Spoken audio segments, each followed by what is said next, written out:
lives outside of the state. So,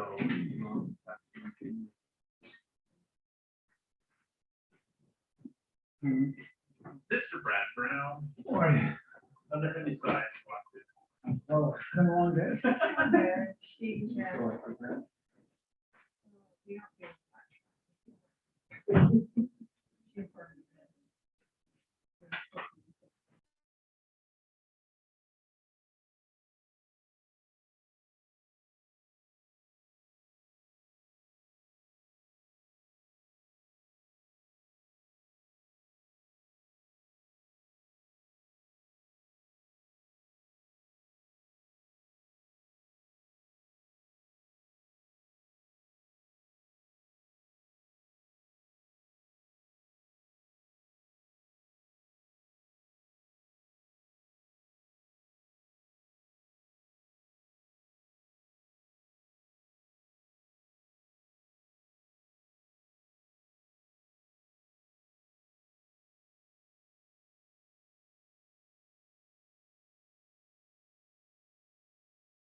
All right, I'd like to welcome everybody out to the Planning Commission here on April the 14th.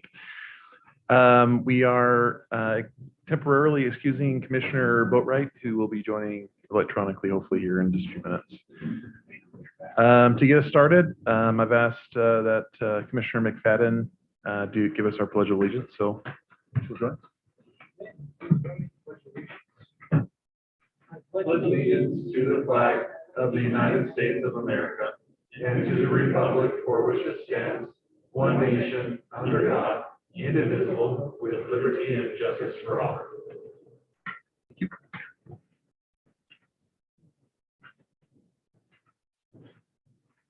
Okay, we're going to go ahead and open it up for public comment.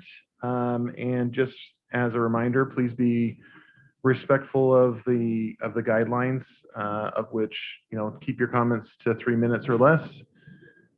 Please make sure you go to the podium and state your name and address, and then direct your comments to the entire commission.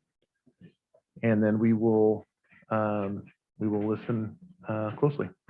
So if you have any comments, please feel free to step up to the podium.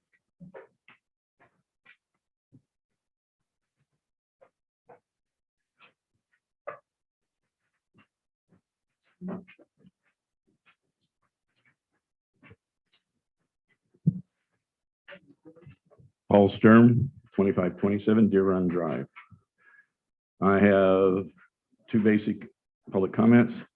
The one is agenda item number 6, discussion item amending ordinance 1912 short-term rental ordinance. This agenda item was added at approximately 15:50 yesterday, 13 April 22, but the actual document being discussed was not added into the packet for this meeting discussion. Thus, South Weaver citizens do not have the text of this ordinance or the proposed changes. Thus, this is an incomplete packet for discussion tonight because of no reference material. Item B, agenda item 5, packet pages 36 to 56. Action on final plat improvement plans and conditional use for CH zone over 1 acre. I have several concerns regarding this presentation. There appears to be a bit of bait and switch happening on this project with what was previously proposed to the Planning Commission and this current presentation. This presentation appears to be ignoring statements made by Trevor Cahoon during the preliminary design review regarding lot line distances permitted by either condos or townhomes. There is confusion as to what act is actually being proposed. The developer is currently marketing these proposed housing units in the MLS, multiple listing services, as townhomes in a PUD, which I believe has not been discussed previously with the city. My second concern has 2 parts. This new concept shows us the developer digging into the hillside on the southern end of the development. As per South Weaver City General Plan, this hillside is considered to be sensitive lands and as such should have further environmental review by government agencies. B, this proposal to cut the toe of the hill also presents itself as a potential geologic landslide hazard, even with the new retaining wall. This is an area with which I am very familiar, having worked for the Utah State Geological Survey on landslides and other geological issues. Thank you.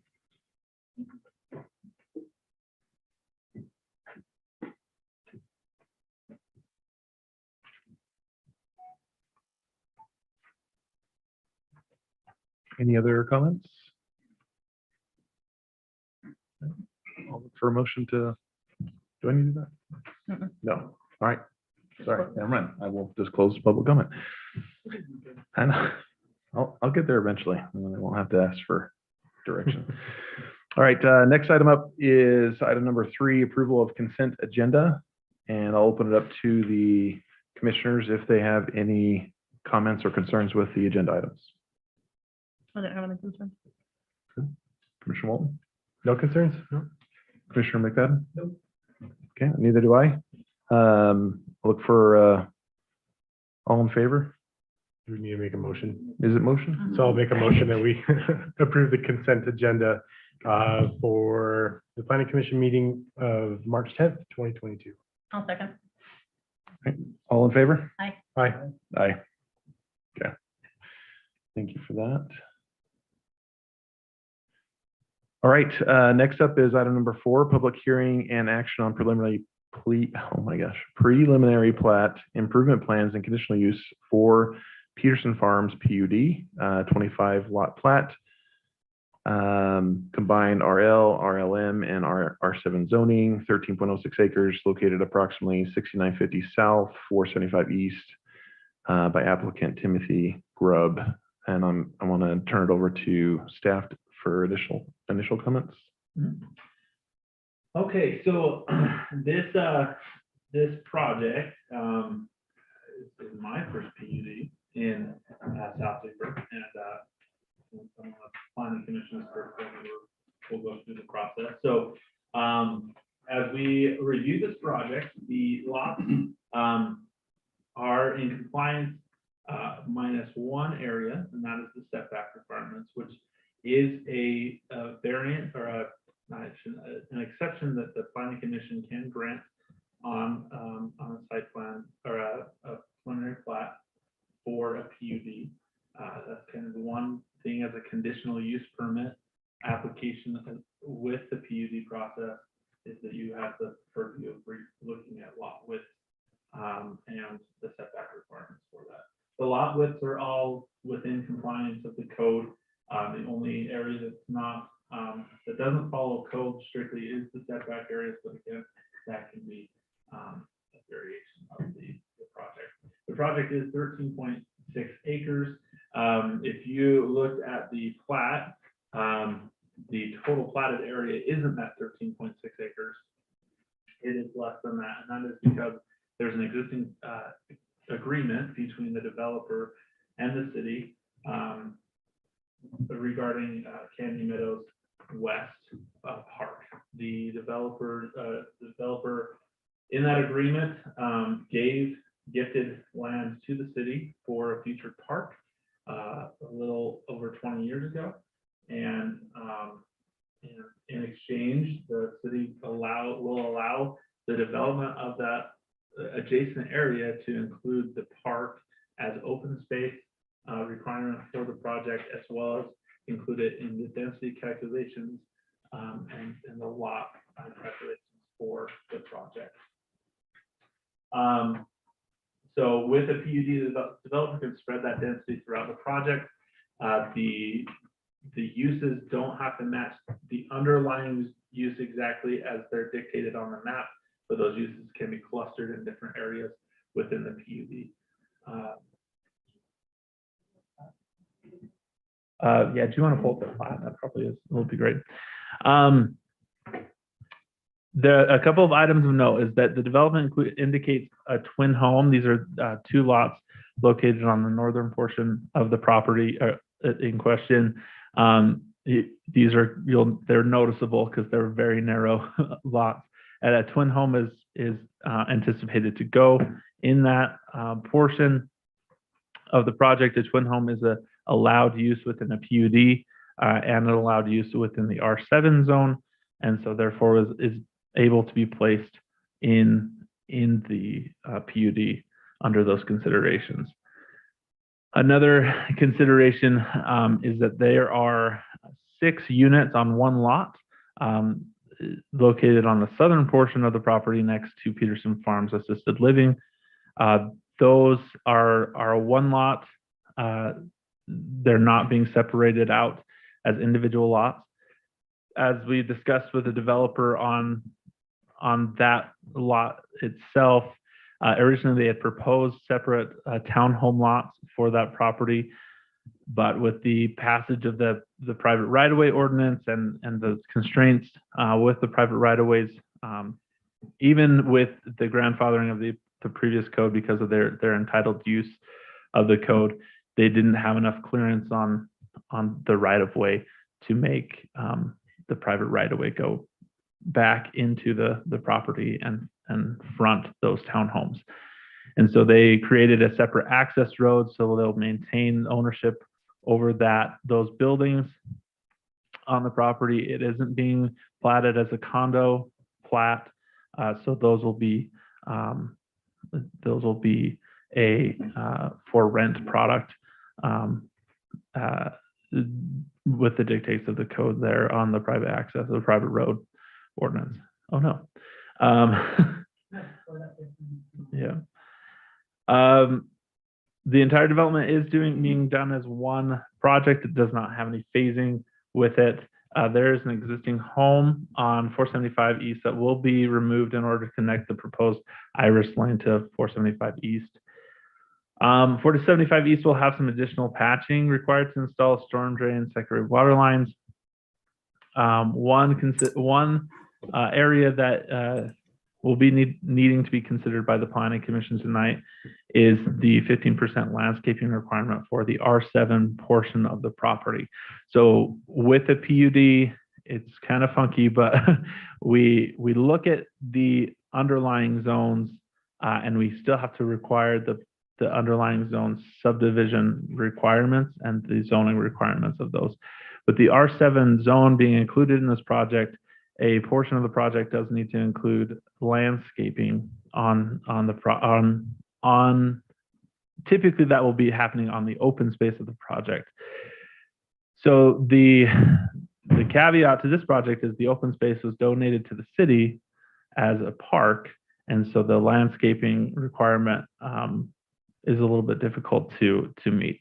So what the developer has requested in the city staff has also looked at a possibility with legal counsel is including a fee in lieu for the landscaping requirements. What this means is that the 15% landscaping requirement that would equate to about 1.448 acres, I believe, the developer would pay the city for the landscaping in the Canyon Meadows West. So they would reimburse the city for the landscaping that has been installed in the park as the open space dedicated for the development to satisfy that 15%. That is a separate agreement. That's something that we just need the feedback from the Planning Commission. Ultimately, with agreements, that is the city council's purview to approve those agreements, but the Planning Commission will need to make a recommendation whether that they feel that would satisfy the requirements for landscaping for this project. Another thing to note, all developments are required to control the stormwater generated by their development. A portion of this control is done by detaining the peak flows in a storm event. The Old Maple Farms Regional Detention Basin was master planned to include this development area. The developer is meeting their detention requirement by paying for their proportionate share of the cost to construct this detention basin. This will be documented by agreement as well. So again, that's something to be considered in those fee in lieu agreements, which was included in the packet for your consideration and review. Another item to note is lot 1, the lot that has the six, for all intents and purposes, townhomes located on it. That has an existing access that's shared by the assisted living facility and the residential home that's to the east. There's a shared use cross access agreement already in place, and that shared use has been approved by UDOT. And then one other item to note is there are some discrepancies with the property lines on the north end of development along the park property. In order to clear up any issues, the boundary line agreement will be recorded that establishes a common line that both property owners agree upon. The newly installed fence along the park property is the line that is being followed. So in the packet, I believe on the plat, there is the fencing line isn't clear on there. So with the final application, as staff has looked at it, we would just require that to be updated for a final application. The developer has finalized that and created that and has given that to staff, and so we will review it and put that with. So you can choose to include that specific item in a conditional approval, or it will be with us listing it in this memo and discussing it in the meeting. It will also be a requirement by the staff for the final, just whatever the Planning Commission is most comfortable in including. With that is all I have as the items of note, and I'll let you have the public hearing. Yeah. Can we actually open it up to the developer to? Yeah. Mm-hmm. Can we listen? Do you have something prepared for us by chance? He's always prepared. Yeah, you may want the public hearing. Honestly, I don't have anything prepared. I'm a little bit nervous too, surprisingly. I know. Yeah, I'm usually in your chair, ready to shoot Well, at this person. before you get too excited, I'm go being ahead. advised that it might be more wise to let the public Yeah. say something, and then you can address that with any at additional once. comments. Okay. So Yeah. we'll go ahead and do that. I And like then I'm also being advised that Gary is waiting. Is that? He's on, just Oh, okay. that he's here now. Okay, great. I'm here. Oh, There he is, right there. oh, hey, Gary. All right, so then I'll look for a motion to open up the public hearing officially then. I'll make a motion to open up the public hearing and action on preliminary plat improvement plans and conditional use for the Pedestrian Farms PUD, 25 lot plat combined RL, residential, low moderate, and R7 zoning of 13.06 acres located at approximately 6950 south, 475 east by applicant Timothy Brooks. It's actually 13.06. 13.06, what did I say? I think it's 13.6. Oh, 13.06. I'll second. All those in favor? Aye. Aye. I believe you said aye. Okay, excellent. He gave a thumbs up. All right, so if there's anybody that would like to make any comments for us, now is your time. Going once, going twice. All right. All right, then I'll look for a motion to close public hearing. I'll make a motion to close the public hearing. I'll second that motion. All in favor? Aye. Aye. All right. Aye. Thank you. Thanks, Gary.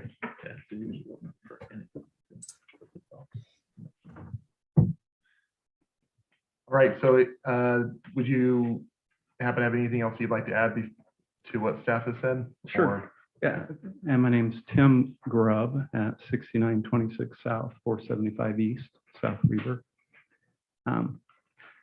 First off, I just wanted to state that I'm fairly uncomfortable with you referring to me as developer. You know, we are the owners and the family, and we live on the property. So that's just so you're familiar. I'm the home that is lot, it's changed around a bit, but and I can't see these little things, but lot 16 is my house, and lot 17 is my front yard.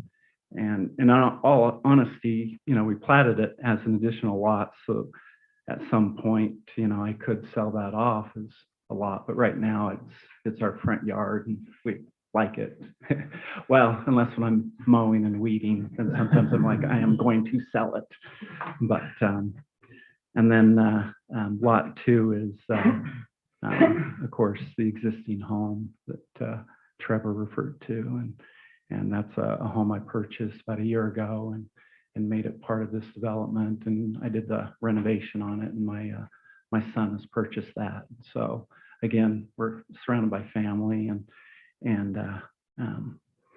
family and friends. And I said Michelle, she's here to see me cry, because I always do. I get emotional about these things. I have vision. I really don't feel like a developer, to be honest, and I haven't really developed much of anything, but I do have vision and I have dreams, and honestly, I like the way this field looks as an alfalfa field. You know, it looks really good. But I know the realities of, we have family, and I have actually great family that I married into. You know, I always tell everybody that I'm married into the city. So I'm just a newcomer. I've only been here 27 years. And I honestly love my family, and we have children and grandkids and whatnot that want to be a part of this development. And so the plan is to make those decisions now, and before it becomes a problem in the future. So as you can see, we talked about it's 13 acres. Well, we actually donated, you know, it's not quite 2 acres to the park there on the north side, designated as open space, but we also donated 3.5 acres on the south, across the street on UDOT, or across from South River Drive that goes up the hill. We had hoped with that, both those donations, that they'd be used for the public. We had hoped that on the south side at one point we had donated it with the hope of it being a cemetery or something there up on top of the hill. It's a beautiful spot, but if it can't be that, I would hope that Taylor and his trail vision would make a nice little walking trail up there, because honestly, you walk up that side of the hill, which I've done often, the view is spectacular, and it's a beautiful place just to have a bench, spend a few $100 and have a nice place for people to sit and look at the valley.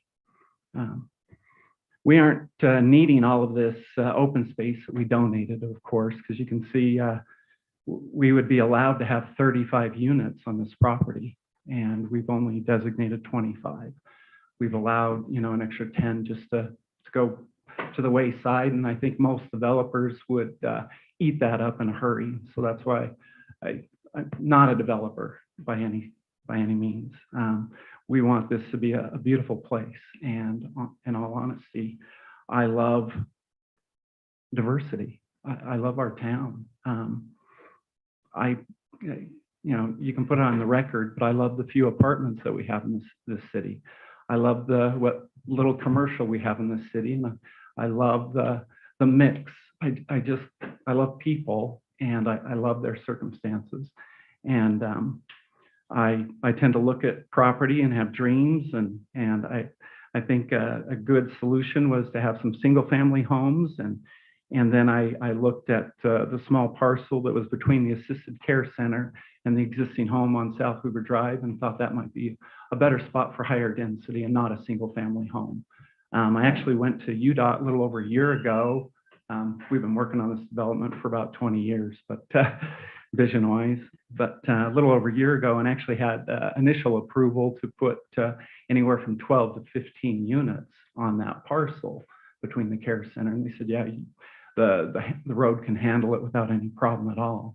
And so I just wanted to understand, what we could do, and then we made plans, and I thought 6 townhomes would fit nicely. My son realizes, as he's the purchaser of that lot 2 of the plan, that he would be surrounded by these townhomes, and we had hoped that we could do a single family, ownership with each one of those. But unfortunately, I'm not sure what happened with the code or how it changed, but we weren't allowed to have them be separate ownership unless we did some sort of condominium with those units. So they are a rental product, but in all honesty, I'm hoping to maybe retain a couple of them somehow, just because somehow I provided a deal for my son on that lot 2, and I've got to figure out what I'm going to do for my 2 daughters. So I really love this idea. We donated the properties with the vision of walking spaces and a barn that would be restored, and just different things. And I know the park has turned out a lot different than what we had ever imagined. It's a beautiful park, and it's very usable for playing and for kids and families. Not what we envisioned, but honestly, you can see my home's right behind it. I'm embracing it. I like to ride bikes, so I'm hopeful that the bike track will be something I don't break my arm on. And we love pickleball, so I'm hoping that it's not too loud at night, but pickleball is kind of a fun thing that my wife and I do together. So we're excited about that development on the park, and we totally embrace that. I like to voice my opinion, but once a decision's made, I just embrace it, and I try to be open to that.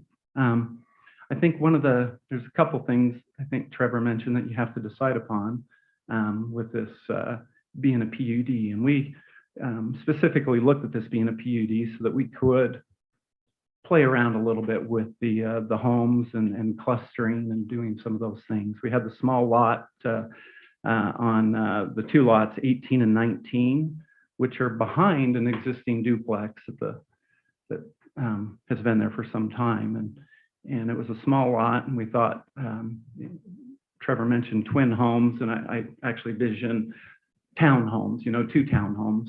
They're actually a decent sized lot for each one of those townhomes, that they'd have their own property. But I thought that'd be a good resolution for that small lot. It's directly across the street from my home.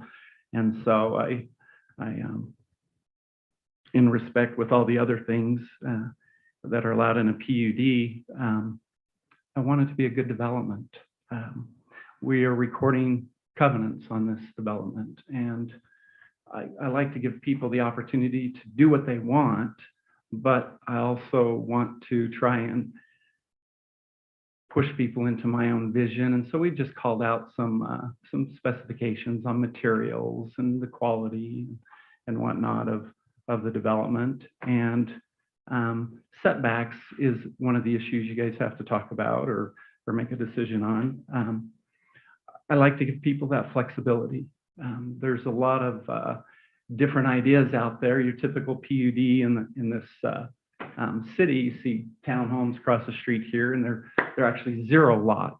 They have no setback between townhomes. They're sharing the party wall. And this subdivision allows for some of these homes to play a little bit with setbacks.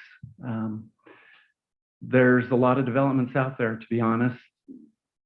A person could build apartments and have 0 lot lines and no setbacks, and you see another development that they have no setbacks and they're $1 million homes, or in this economy, now it's $3 million homes. And so I do like to give people that opportunity. I think the type of lots that are in the subdivision, they will be a really nice subdivision. They're much larger than some of the developments around that are going in currently. And I wanted to allow people that maybe don't want a big yard, because that is a movement, because you have to water them, and they would rather have a larger home. And you can already have a big home, but some of these a little bit tighter setbacks might allow for even larger homes for a really nice development if an owner chooses to go that direction. So that is, the strongest condition was the setbacks, and also allowing for those townhomes to fit in there, allowed with those setbacks, which I thought was typical of what we've approved in the past with South Weber City and many of the townhome developments. And I looked at this one with it being just the 4 buildings and then the 2, that the setbacks would be appropriate for such a small development next to an assisted care center. So, and I strongly believe that with the CCNRs that this will be a good looking, a positive to our community. My kids can't afford, to be honest, any of the lots in this development. It just won't fit for them.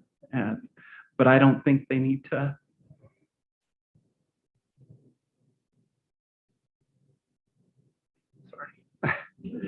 earn a place to be a resident of the city.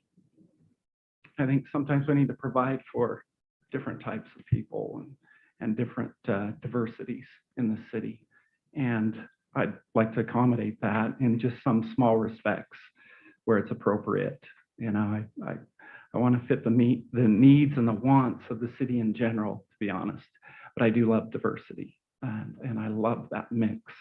And I love my children, and my hope is to provide something like that for them, or someone like them, that would love to live in this community, because honestly, I'd love to share this community with others. So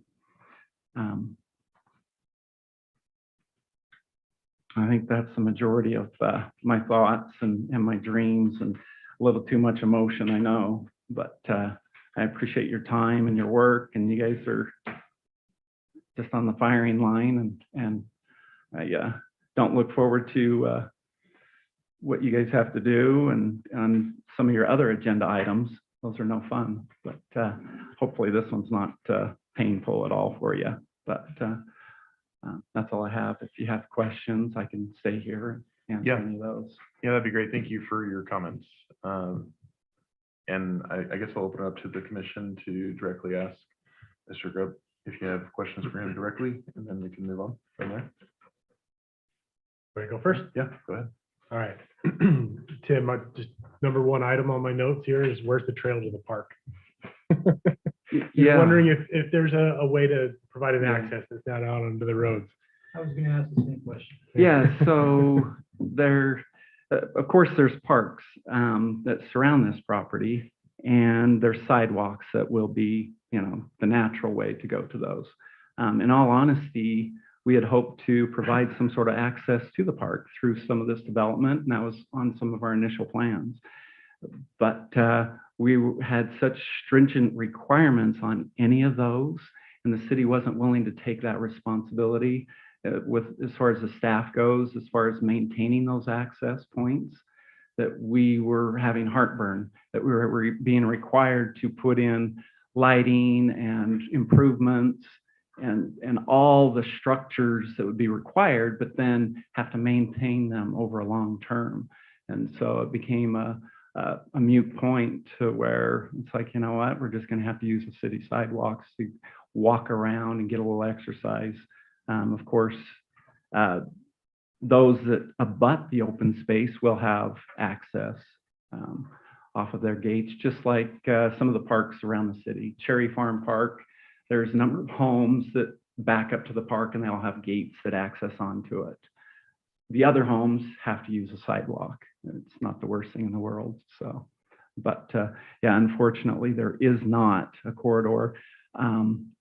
In reality, a homeowner can decide to put an easement across their own property.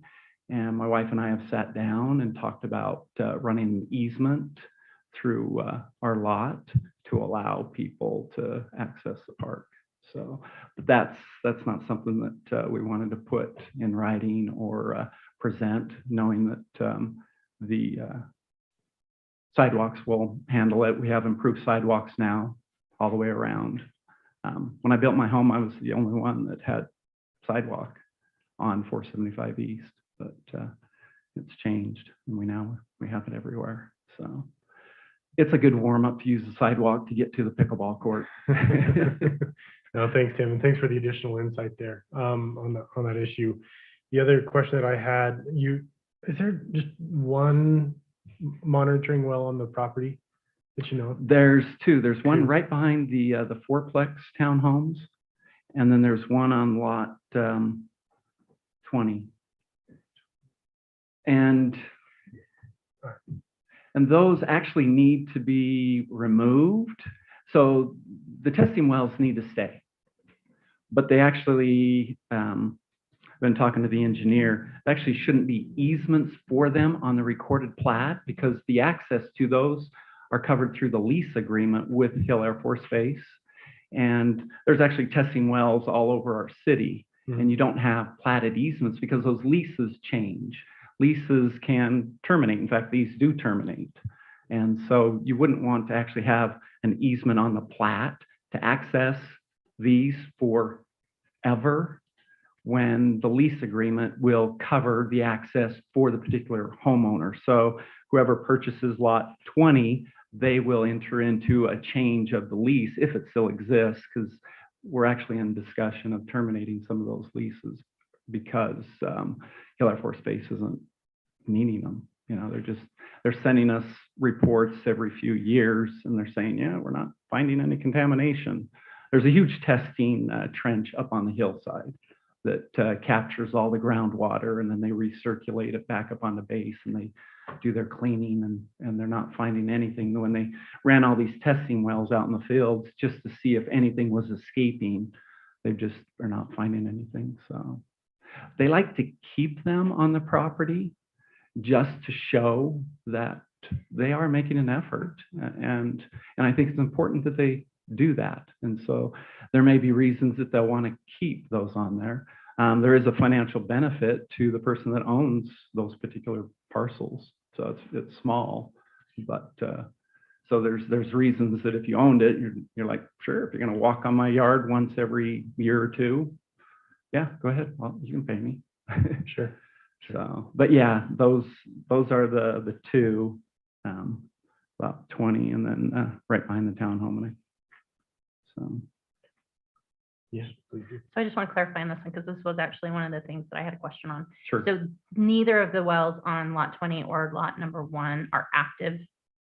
They're active, that They they are can. active? So they're little, I don't know if you've seen those wells. It's like a hole about this big. Okay, And they'll come out and they'll run Their little test. hole down there to dab soils at the bottom, a couple 100 feet down, and then they go test it.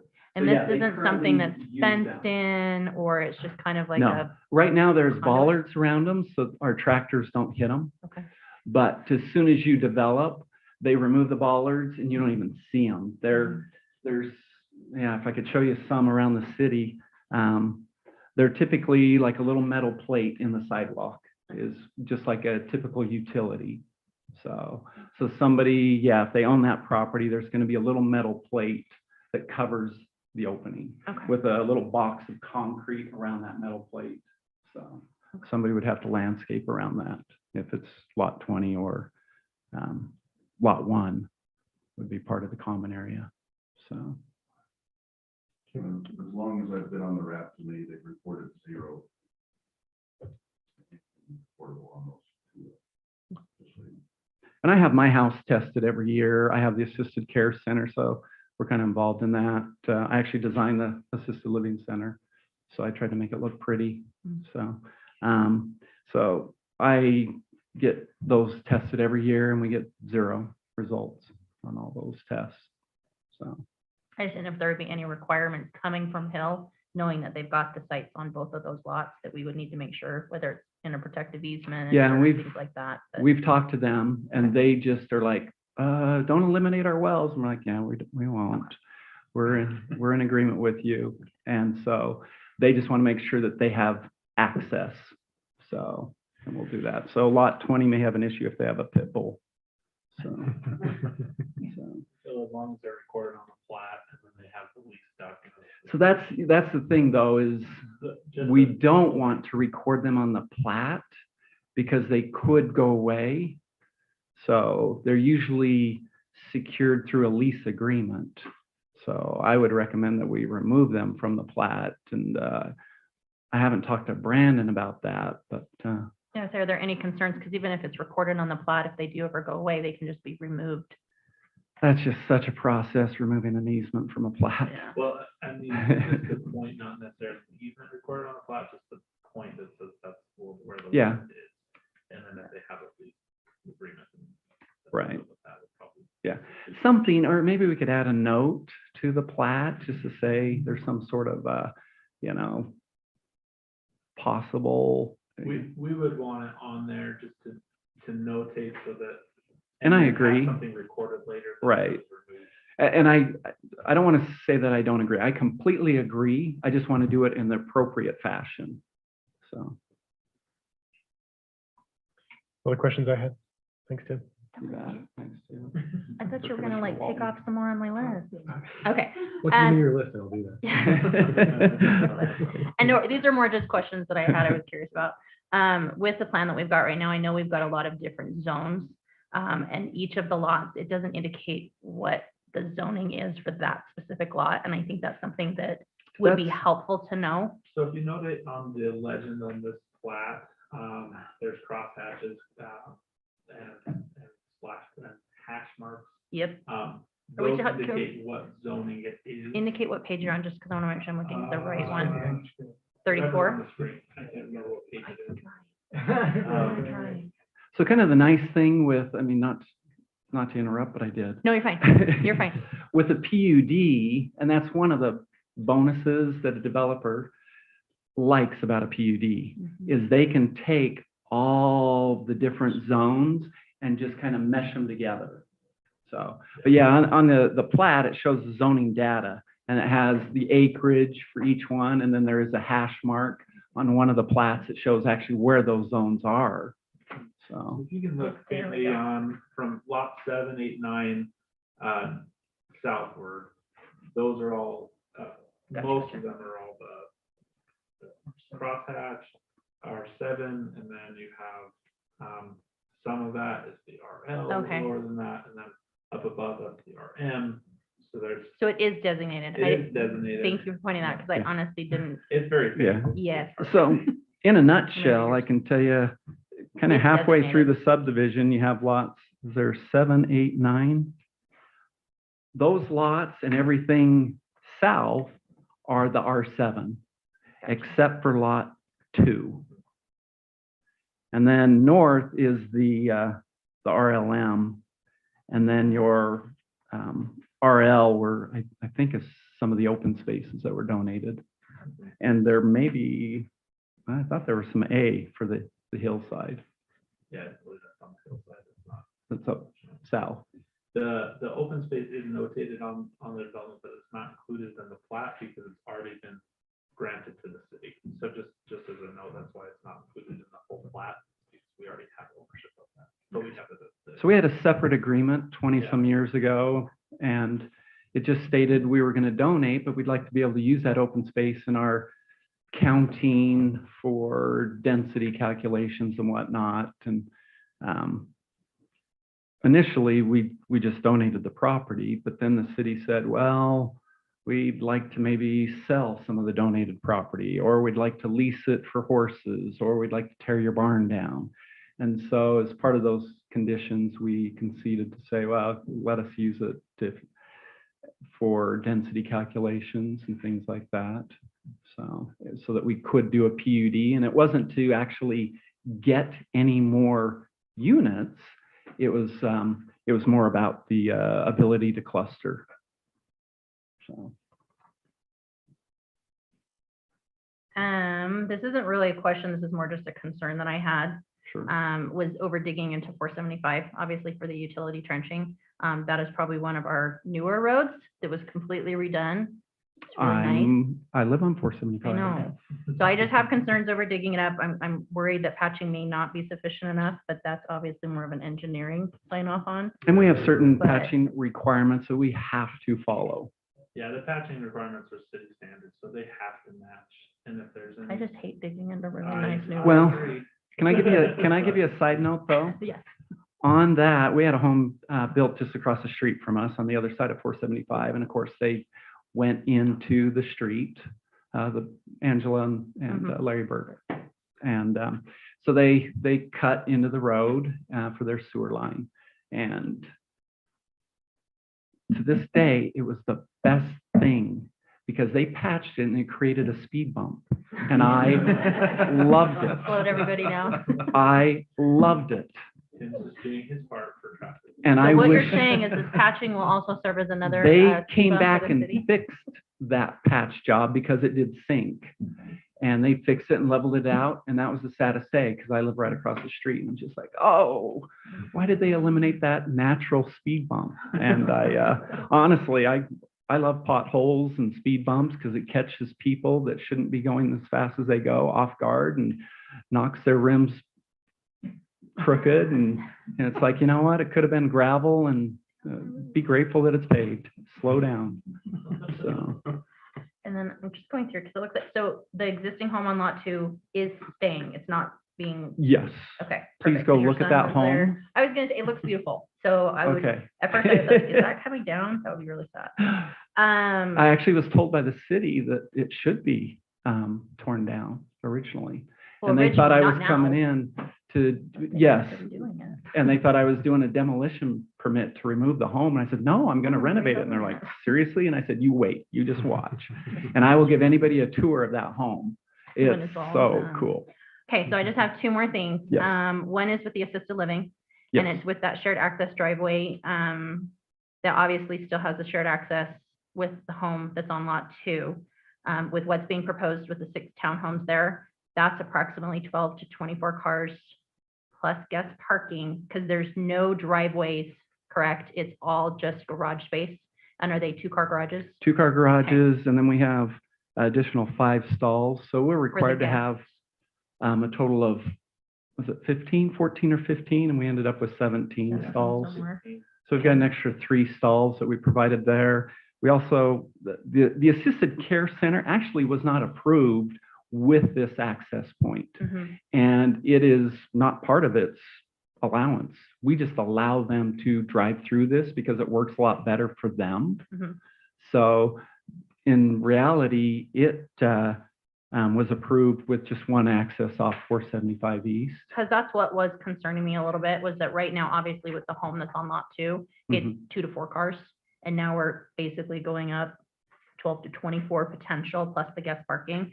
And I know UDOT would not permit a direct driveway access off of South Weaver Drive. And I think it's because of the turning lane that needed to be installed there to have, correct, if I'm remembering the documents. So I'm just wondering, is it still going to hold up to having the traffic increase that we're going to see there with that access drive, that shared access drive?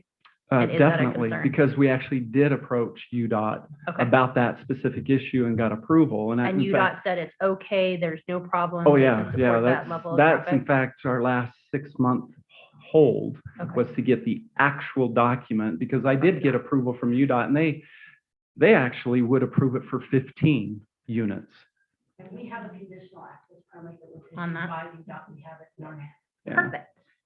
And then the only other thing was, you kind of explained into lot 18 and 19. Yes. And when I first saw that, I was like, what? So, And so it's a shared wall. it's a shared wall. It's going to Yes. be a townhome. I guess with it being the two separate lots, that allows them to actually own the ground underneath. Exactly. Single family attached. Single family Attached home. attached. So it's a typical townhome. They just are only two of them. I just worry about it and not sticking out because again, I think the design is gonna be nice. But when you look at everything else that's surrounding, they're all gonna be single family homes and that just, it stands out to me. So there's a duplex right next to it. Is that the one that's to It's the to the west west? is a duplex. Actually, Yeah, this, Okay, yeah, this, Okay. this townhome will make that duplex look awesome. okay. So, but at least it's fitting in line with the Or neighborhood. I and if said that anything- backwards. I said that the Yeah. other way around. Yeah, And I guess it's kind of fitting to what so, happened on yeah, That duplex Thank will make you. the townhome. twin Yeah. home, and then single family home. So, okay, so, all right. You've addressed my concerns. Thank you. thanks. Yeah, and it's across the street from me, so I will be very If you're not involved. happy with the look of it, then Yeah. nobody's happy. Yeah, yeah, that's just, Thank you. thank you. Commissioner McFadden, any additional comments, questions? These two beat me to the punch. Yeah. Commissioner Boatright, did you have any additional questions or comments? No, I don't have any questions or concerns. I think Tim and his family have clearly done their due diligence. They've clearly worked within code. I think this is a slam dunk and a good thing. So appreciate Tim and for all the legwork they've done to get it to this point. No concerns at all. Thank And you. I don't have any concerns either. Now, we did have to specifically discuss the easements and make that part of our recommendation if we're okay with that, which I'm fine with it, but setback, sorry, yeah. Well, and the only ones where that applies is lot 1, correct? Yeah, lot one is the one that, it does have the biggest, I wouldn't say issue, because it's not an issue in the PUD. It does have the biggest area that's out of the current code Okay. that we have. considered. The entire subdivision, though, Yeah. no, is It, different than Yeah. your standards. yeah, I was gonna notate, all the other single family lots do have reduced setbacks. Okay. If you look at the buildable area, it's hard to see on scale, but they are an average of 20 feet on the setbacks for the single family on the front and rear. 15 to 20 versus what it should be? 10? 25 to 30 is the 30. typical front and rear setback. Depends on the zone. Depending on the Okay. zone. So, but with the PUD there, like Tim was mentioning, and like I said before, PUD, the whole intent is to cluster, to maximize open space and availability. And, but this being a conditional use permit, it is within the purview for you to view those setbacks and set any additional requirements you have on them, or if you are okay with the setbacks as proposed, you just approve them. The proposed setbacks are not shown on this one. Yeah, my personal opinion is I like the way that this is designed, much like what Commissioner Boatright had laid out. I think it plays right into other discussions we've had about being very conservative on landscaping with our current drought situation. So I think if there's a lot of common sense there, my personal opinion, but if I'll open it up if you guys have any other concerns. Are there park strips? There will be park strips and Okay. will be LID. Yeah, these will be standard city roads, even though it's a PUD and you have some ability to go with a narrower road and make some changes. Sure. We've gone with city standard roads. So you're gonna have your 10-foot park strip and your 6-foot sidewalk. Will you be utilizing the Flip the Strip program to be landscaping wise Yeah. and water wise? I would promote that. Goes into that law, yeah. So I just have one other question. I didn't anticipate this one. As I look at some of the topography that you have on the site plan, as you come down that access drive, right? And you're heading north, Where, On lot Lot one. one. yeah, lot 1. oh, Sorry. lot one, Yep. okay. Yes, I mean, is that a steep enough grade where it would make sense to put some kind of barrier from somebody who might hit that in icy and snowy condition and slide into one of these? tell me where, Coming in. Yeah, so, So the access that's currently exists was built to UDOT standards, so it has a flat spot at the top so Okay. that you don't have any of that sliding. okay, yeah, I didn't know how much of a hill there was. Yeah, So there is a hill, and then I Come down. actually, somebody was digging a basement. I think it was Angie Petty or somebody. And so I bought all their dirt and brought it after the city worked with UDOT on that access requirements and whatnot. I brought in dirt all the way around that access just to level it out because I had the same issue. It's like, what if somebody drives off this? And I just leveled it all out. So, and that our engineering matches that. Raised it up, yeah. So, Is there a fence that separates out the back of the 4 unit townhomes or twin homes? And then there currently is around the assisted care around center. the assisted care? They, Okay. yeah, their side and back is fenced on that corner. Okay, So, but this townhome will also have its own, so kind of some continuity. that- lot 1 will have its own fencing. Okay. I think it's called out on one of the engineering plans. So that side of those townhomes that face the Peterson Memory Care Facility, or Peterson Farms, that's technically kind of the front. So now the back of those face the assisted care center. The front would be the 2-car garages, and there'll be a front door similar to did they give you some sort of idea of what the architectural type of a view?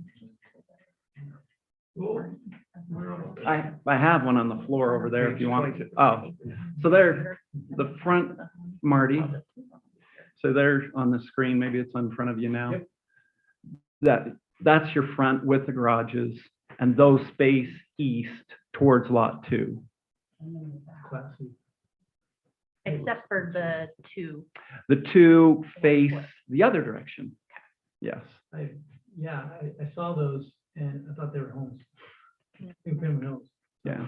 I like that there's detail. I like that it's not just a blank slate. Like Yeah. there's actually character to it. With roof pitches. Yeah. To be honest, archways. I still got to work on it because I don't want to spend a lot of money not knowing what the temperature would be going through. But I still need to do a lot of work on that. They can be better looking. Do you know what the approximate square footage is going to be? They're each pad with a 2-car garage is 25 by 50.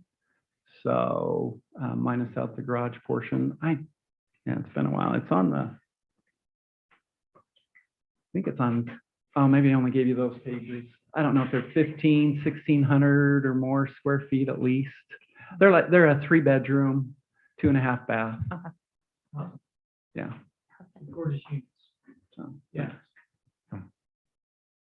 Any other questions on the setbacks? And the other one that we needed to add to our recommendation is if we are okay to, on the park landscaping, the fee in lieu of that development reimbursing the city for the park landscaping instead of adding landscaping on the R7 spots, right? Do we have a dollar amount of what that is? yeah, it's in your packet. It's about 27,000. So it's based on the current price of the grass and sprinklers that you guys are putting in. Yeah, so we did a calculation of what the landscaping costs are currently with the area that is needed for landscaping. Sort of,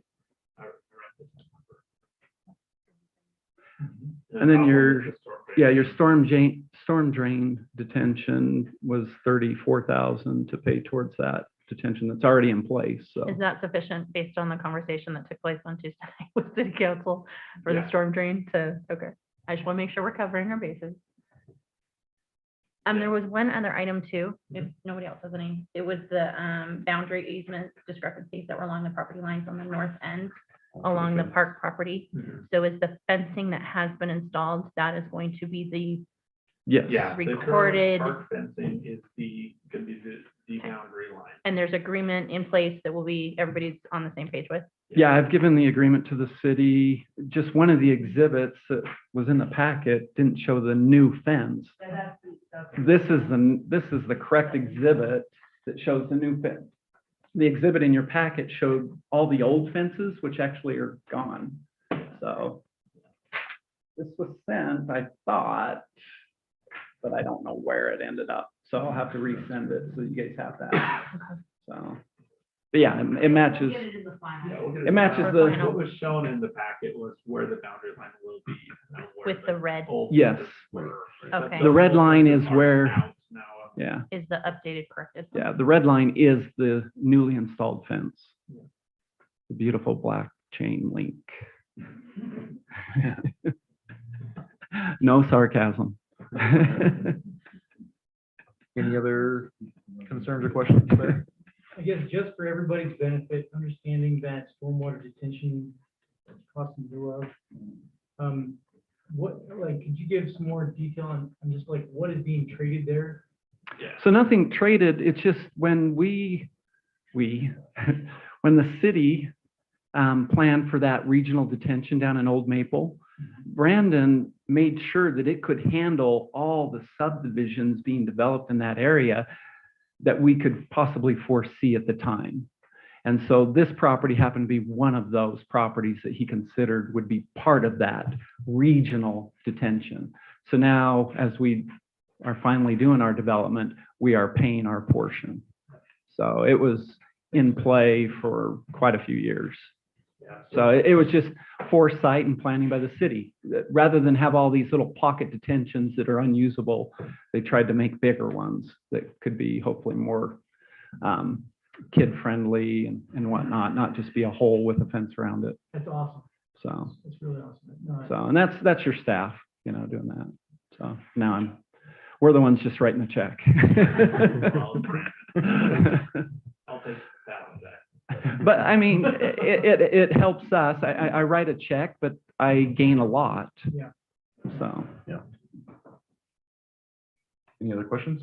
Mm-mm. Commissioner Boatright, you good? Yeah, I'm good still. Then I'll look for a motion that includes a recommendation with all those items that we just walked through. I'll take a stab at it. Recommend approval of the preliminary plat and improvement plans. I would, Recommendation you are approving.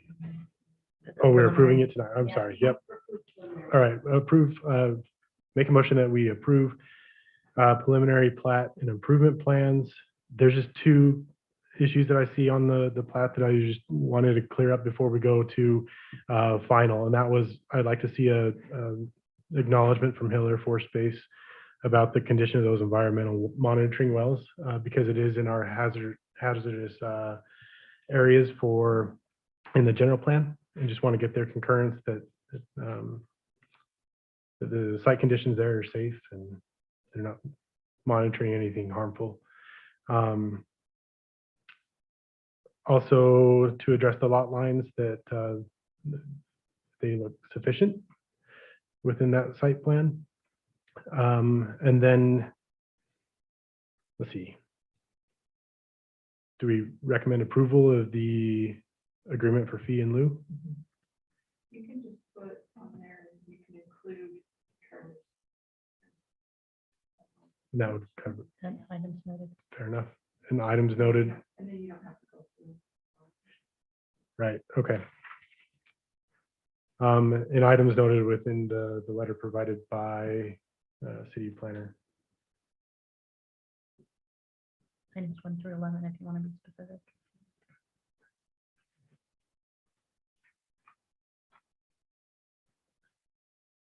Second that motion? Sorry, reading to make sure. Okay, let's go ahead and do a roll call. Sorry, not all there. Commissioner McFadden, Aye. Commissioner Wilson, Aye. Commissioner Walton, Aye. Commissioner Boatright, Aye. and I'm an aye as well. Thank you. All in favor? Do we have to do an all in favor? What do we do now? All right, We good there, Trevor? Okay. All right, item number 5, action on final plat improvement plans and conditional use for CH zone over 1 acre for South Weber Gateway Project. 62 lot R7 residential on CH commercial located approximately 2350 East South Weber Drive by applicant Brad Brown. And Brad, are you here? Would you mind giving us a little bit of insight, and then I'll turn over to staff?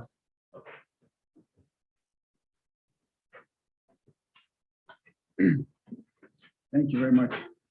I'm glad to be here. I'm glad to be in a city where people are so passionate about their city. I mean, with Paul and with Tim and, you know, a lot of the community members, I think that speaks very highly of the city, and I'm proud to be working here. So I think most of you know kind of the history of this. Has been, you know, first version of this was in 2017, and I think we've done a lot of back and forth and give and take, trying to get what is best for the community. And so I feel like we're there. And like Tim said, you know, once a decision is made, he tries to embrace it. And I know there's people that have not been super excited about this project, but now that it's been rezoned, and you know, I hope that the community can embrace it and can be a positive thing. So anyways, we're coming, you know, just to ask for an approval of the final site plan. You know, as we've done our best with the staff to make sure it is in line with the code. And to your staff's credit, they have been very thorough, sometimes more thorough than I would like. I also had to get the UDOT actual paper, which they said yes, and then it's months before you get that paper. And Paul, we did do a geotech, you know, on the hill, and the staff even had us go revise it and double check some things to make sure that hill was safe. We did, you know, a traffic impact study, really to make sure everybody felt comfortable about it. UDOT wasn't requiring it, but I feel like the staff has directed us really well, listening to the concerns of the citizens and to the commission members and the city councilmen. So we are, you know, and also we have a few members of the Paul family who've been, you know, stalwarts of the community, great members of the community, and they've been very patient through this process as well. So we're excited to be at this point. And if there's any questions, I'm happy to answer them. Or I don't know if you go first, Trevor, or how this works. Yeah, that was actually my bad. So I'll let Trevor kind of review it, and then if you wouldn't mind stepping back up to the podium when he's done, just in case you have further questions. Thank you. Go ahead, Trevor. Okay. Like Brad was saying, this is kind of a long saga. So there's a lot of detail and background that we've gone over in prior meetings.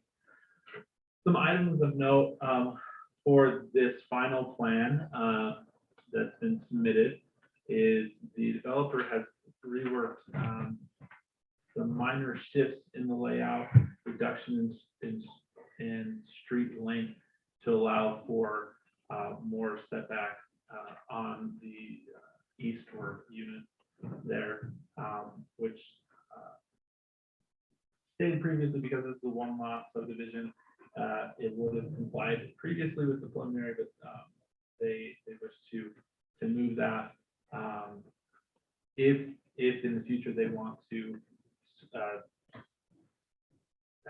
replat this for a for-sale project. I'm not on. There has been questions and concerns that staff has received about the for-sale nature, the apparent for-sale nature of the project. Staff has contacted the developer and had a conversation and issued a letter to them notating that with this project, they're submitting it as a single lot. They're not submitting it as a condo lot. And so therefore they would not be able to have a for sale product. Now that private business matter is not a bearing for the approval of the project. That's something that has to be dealt with by the developer and any private entities that want to talk about those issues there. The developer discussed that they're looking for investors and interest in the property, but no real estate transactions are transpiring as far as what the conversation is with the city. So I just want to, the planning commission want to be very careful, because that's not a decision or a factor in the decision making tonight. We are looking at the final plat and whether that complies with the code, and separate business matters are not within the purview of the planning commission there. And we discussed that with legal counsel, and that was legal counsel advice on the matter as well. The pedestrian trail connection was previously in the preliminary plat located along the 2400 East Street. With the shift in those units on the east side, they decided to reroute the walking trail in more interior to the project, which as staff we felt that actually provides a little more separation and protection and safety for the users of the trail, and so we felt that was appropriate move there. We've reviewed the private right-of-way, and they comply with the private right-of-way ordinance with a 50-foot right-of-way, street, curb, gutter, and sidewalk there as the new private right-of-way ordinance. UDOT has granted conditional access permit, and staff has received the document from UDOT for that permit, notating that the access will have a deceleration lane with a right turn into the project. So on both entrances into the project. There's a proposed retaining wall that runs along the bottom of the slope. It varies in height up to a maximum of 11 feet. The geotech engineer has given recommendations on how the wall is to be built. Before it can be constructed, it needs to be designed and stamped by a qualified engineer. Oh, I heard a mumble. Okay. Parking requirements for the residential is 143 stalls. That's 61 units times 2.33 stalls per unit. Of note, we did do an update for the parking ordinance. However, because this application was received prior to the change in the parking ordinance, we run off what the current code was at the time of application. So it is 2.33 stalls per unit. They provided 261 stalls. That's a 2-car garage with a 2-car driveway, and then 17 visitor parking spots located in different locations in the property. The parking requirement of the commercial is 55 stalls, and 82 are provided. So we feel that parking requirements more than adequately meet the requirements for the code. The water remains to the development will be public. Water mains, sorry, not remains. That would be interesting. Water mains to the development will be public, but all their water facilities will be private. All sewer and all the storm drain facilities will be private as well. The R7 zone requires a 6-foot screening fence around its boundary. This means that there will be a fence separating the commercial zone up to the front. However, the planning commission has already reviewed the exception of the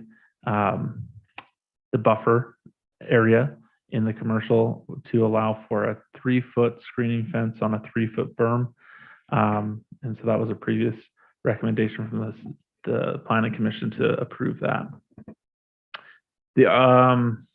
But it does also require a screening fence on its southern boundary, and that has been notated on the drawings for the final plat. The striping on the south side of South Weaver Drive will be changed to add a right-hand turn lane pockets for both accesses. The commercial highway zone requires, oh, that's already talked about.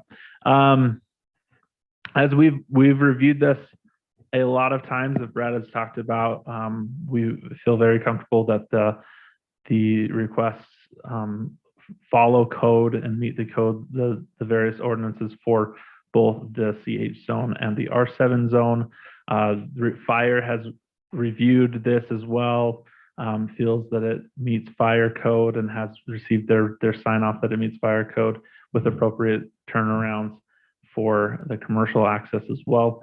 And engineering has reviewed and feels that the final plans are pretty much construction ready and meet those codes as well. So with that, I'll turn the time over to you.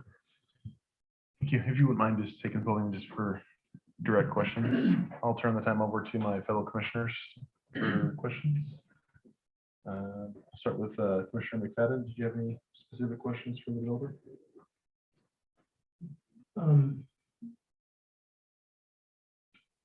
I don't have any burning questions other than the trail that snakes off to the southeast corner of the property.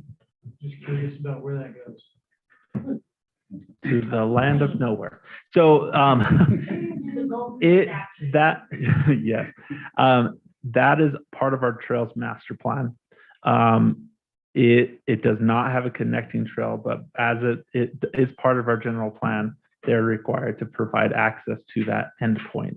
Then it is upon the city or any future development to try to finish that route. So, We would like to go to View Drive. yeah.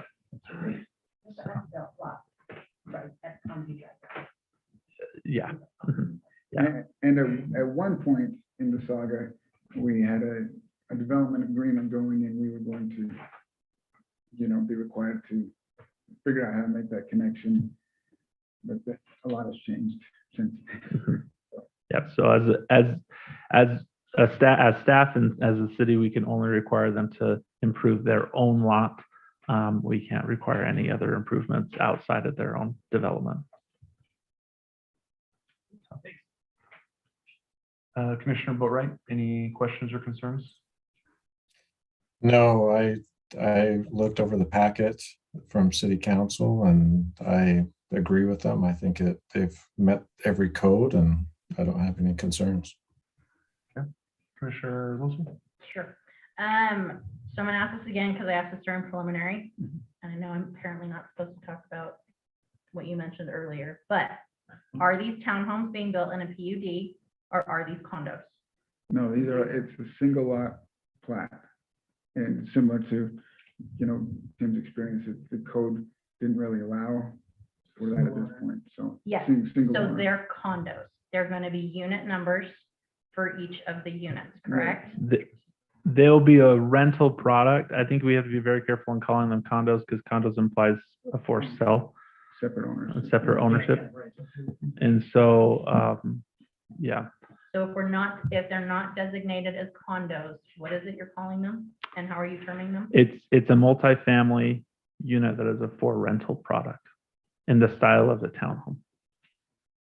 In that they'll probably be referred to as townhomes because that's the way people would understand that. Yeah. I have more I want to down, so apparently I'm not allowed to. I think with as well, when you bring up the idea of a PUD, there's two different definitions of PUD that could be inferred. One is South Weaver City's ordinance allowing a PUD, but then there is also the Federal Housing Administration's definition of a PUD. So those two are not synonymous and do not equate each other all the time. So I want to be careful on referring what they are. They can align. A PUD and South Weaver should be a PUD according to the FHA, but it does not have to be a PUD in South Weaver to be considered PUD through FHA. That's a completely separate requirement through the FHA. And again, my biggest concern with this is obviously we're looking for housing options for people to live in South Weaver, and not just people coming from outside of South Weaver, but also for the families that have grown up here, that have kids that are wanting to stay in the same community that they've grown up in and made friendships in, that they have a housing option that's available. The concern is that with these being marketed the way that they're marketing, it does have an impact on the ability of buyers to be able to purchase those homes. So I feel like they're being limited, but again, I can't talk about it. So with the private right of way, the only thing, so obviously we're now a 50-foot road throughout the community because of the private right of way ordinance that was passed. 50-foot right of way. The road is Yes, sorry, 50 foot. 32 feet. Thank you. Make that clear. It looks like because there was only a reduction of 1 unit that you're going into the hillside now, into our sensitive lands. And that was obviously a comment that was brought up during public comment. I share the same concerns that not only is there sensitive lands, we're digging in. I know it says along, is there a way to know where it goes up to 11 feet? And like the length of it? We could pull it down. I'll get the topograph. You can kind of extrapolate it from the Is topographic it just map, right but there? To see, it looks like it goes all the way around the entire southern, yes, border. So, because this is what's now allowing, obviously, all of those units to have their step out, you know, back porch, not porch, but I'm just wondering how 11 feet tall. I'm 5'7", so that's twice my height. So it doesn't tell you height along that width. But we're We're trying to digging see- into yeah, a that's page significant 45. portion of that hill. I have concerns over that. I don't know if And- any and I other think commissioners share the concerns 11 feet is, in you know, height. that's the max that they required. And then we were just slightly over, I forget, was it 6 feet or something? The requirement, there's a kind of a tiered requirement.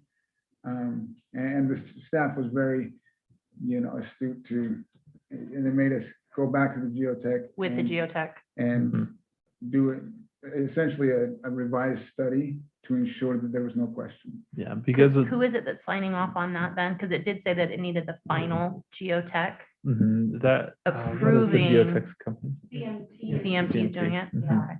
Yeah. And they are, they are definitely monitoring it. Okay. Yep. And the recorded report is on the document. So, I saw As that. Oh, yeah.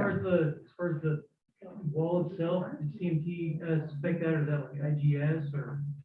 The wall as it's built will have to be included in the home construction drawings and be stamped by a certified engineer. So it has not yet. It'll also be dealt with at the pre-con too. Yeah. So 4, I'm just thinking because Brandon Jones reviewed it, Nate Reeves reviewed it, CMT did the actual study, and then WC3, they also contracted to review it as well, and so we, Yeah, with the concept, we feel comfortable that it meets those requirements. However, before construction can happen, we need fully engineered drawings. So, and it'll go through that process. So basically what was conducted was feasibility, if it's feasible to do that, and what the necessary requirements would be when they go to engineer the hillside on that. Because it was a major concern for the staff as well, cutting into that because of the shifts with the right of way and everything. It wasn't originally cut into it as much as it is now, and so we wanted to make sure all the due diligence was so that that's one of the things that we actually worked on for like the past month, I think, prior to so. And I do acknowledge and appreciate the easement increasing along that boundary for Highmark Charter School. I do recognize that and I appreciate that. Because I know that was something we discussed about too during the preliminary. Because if them doing that, if Yes, our sure. code. Is that where the doesn't one unit disappeared? Yeah, so what the Because of that? shifts is because of that easement. Again, if the developer, reason the developer did that is one, it was the request, like I guess the desire of the planning commission and other members of the city council who've made comment about that. And two, it allows if Our R7 goes through an update, which we have talked about updating it to allow a townhome use because it doesn't currently allow a townhome use, then they would have the ability to come back and request a replat to create a for-sale unit on that. Their ultimate desire is a for-sale product, but with the restrictions on our code as we've dug into them, that's where we're left with the single lot subdivision. Yep. I wish they were individual homes. And just clarify, did you say that the berm fencing goes around the entire perimeter, so including along that north boundary? So is that like a buffer area that will be created? Yeah. With the commercial? So the buffer area is created by that berm between the commercial and the residential. It is I always want to say a variation, but I don't want to say variance because that is a different word. It is an alternate way to skin the cat on that, but the code does allow them to propose a different buffer yard, and so in this case they've kind of flipped, allowing for more buffer yard on the residential side instead of the commercial side, but still creating that 3 foot or 6 foot visual screening and noise screening. Did that available. one fire access with the crash gate that was by the driveway go away? It did not. It's still there. Is it still there? Yeah. Oh, there it is. Okay. And you'll notice there's a little T on the where it says phase 3 and 4 of the CH zone. That little T is a newer addition because of fire code. I actually like that. Where's the T? It's a T turnaround. Oh, yeah. Hammerhead? Yeah. No reversing of. Yeah. Okay. Any other questions, Commissioner Wilson? Commissioner Wall? Yeah, I got a few. We'll start with what might be the least consequential here. So just looking at the layout of the sidewalks, as it comes across where you have guest parking lots just south of phase 3 and 4 of the commercial zone. I'm just wondering, and again, this is just me observing, like the right angle there for the sidewalk. Is there any way that we could just change that up and have that trail kind of continue further to the west instead of making a right turn down to the other sidewalks and just kind of make it more direct? If that's making Kind of sense. more of a flow there. Yeah. I mean, I know it's little, but I'm just thinking if you're traversing this path on your way out, a bend like that just doesn't make a whole lot of sense. So making an additional triangle, is that what you're saying? Yeah. Just a more direct path. I mean, those are the kind of things as I'm walking the sidewalks currently, I'm like, why did they make this way? And this just seems like it would be a nice little quicker route to get you out of the. Keep the curve rather than having it. So turn it, yeah, just go directly west as that site plan goes. Go right along there. Yep. Just along the berm. Oh, right there. That So makes long- sense to me. I have no Oh, I issue. thought you started with this. Yeah, no, Does it just- have to have does it have to have sidewalk though for parking? Is I that think maybe Yeah. kind of you there? keep it there. But then still have another? Yep. So then the trail just goes that way. In Or my it could be mind, some landscaping, Mhm. triangle right there, something. yeah, I'm just thinking A to water myself, wise. if I'm walking that, I'm like, why am I walking all this way down here? Yeah. And We'll isn't put it a right around where statue the of little Paul in the middle of it. hot spot was? That's on Did I see the that? adjacent corner, right? The tot lot Hot lot? that you have proposed, that's in between what is labeled Um, here, lots 1 and 2. No, they're not lots. And then Oh, right here. yeah, there you go. Okay. You got it. That would make So- that nice. Then it's an easier access to the top lot. mhm. Tiny arrows drawn showing which one is the- Yeah, it's tough, right? Right after number 3, how it turns down into the guest parking. What he's recommending or suggesting is instead of doing that turn down, you just continue it along the berm until you reach the other side. One other note with the trails, just to notate this, all the trails are going to be a 6-foot concrete trail instead of a 10-foot asphalt trail. So it would hold up a little bit better and have less maintenance over time. All right. Let's see. I needed to ask this, was there any other conditions on the preliminary plat that were brought up by the planning commission that we need to address? And I apologize for not knowing this offhand. No, there's no other conditions that haven't already been met. Okay. So when in the development process, we don't allow them to even get on the planning commission agenda until all those conditions are met prior to that review. In the future, we can include those. You can have those if you wish, but that's just for your information. That we make sure they have to check all of the boxes, which Brad was kind of talking about. Even if you try really hard. Even if you try really hard and call a few times, we require all the boxes to be checked, which includes those conditions that were placed in the planning commission preliminary review. Okay. So obviously I wasn't able to attend the preliminary, and I don't want to rehash all details. I've got a concern about the amount of traffic that parks along that north boundary along South Weaver Drive for pickup for the charter school. And I didn't know if that has been discussed, resolved. So we've discussed it. One thing to let you know, Well, and I, yeah, one thing to know is that the dedicated lanes will restrict parking on the road, even standing on the road, right? So that will cut down on that. Now, I know that doesn't necessarily solve all the problems. Not like all those cars are just going to disappear at one point. But another thing that you'll know is that we are working with Highmark. We have a meeting with Highmark to discuss that in more depth because of the development. We know it's going to have an impact, but unfortunately, that's Highmark's issue because of their impact on the community. So, and I should have led with that to say that I know that's not the condition or an issue that's pertinent to this development. So I just was curious. It's just our reality that our citizens live with, that we have to at least address it. I had a quick request because I know we've got the dedicated turn lanes into the community.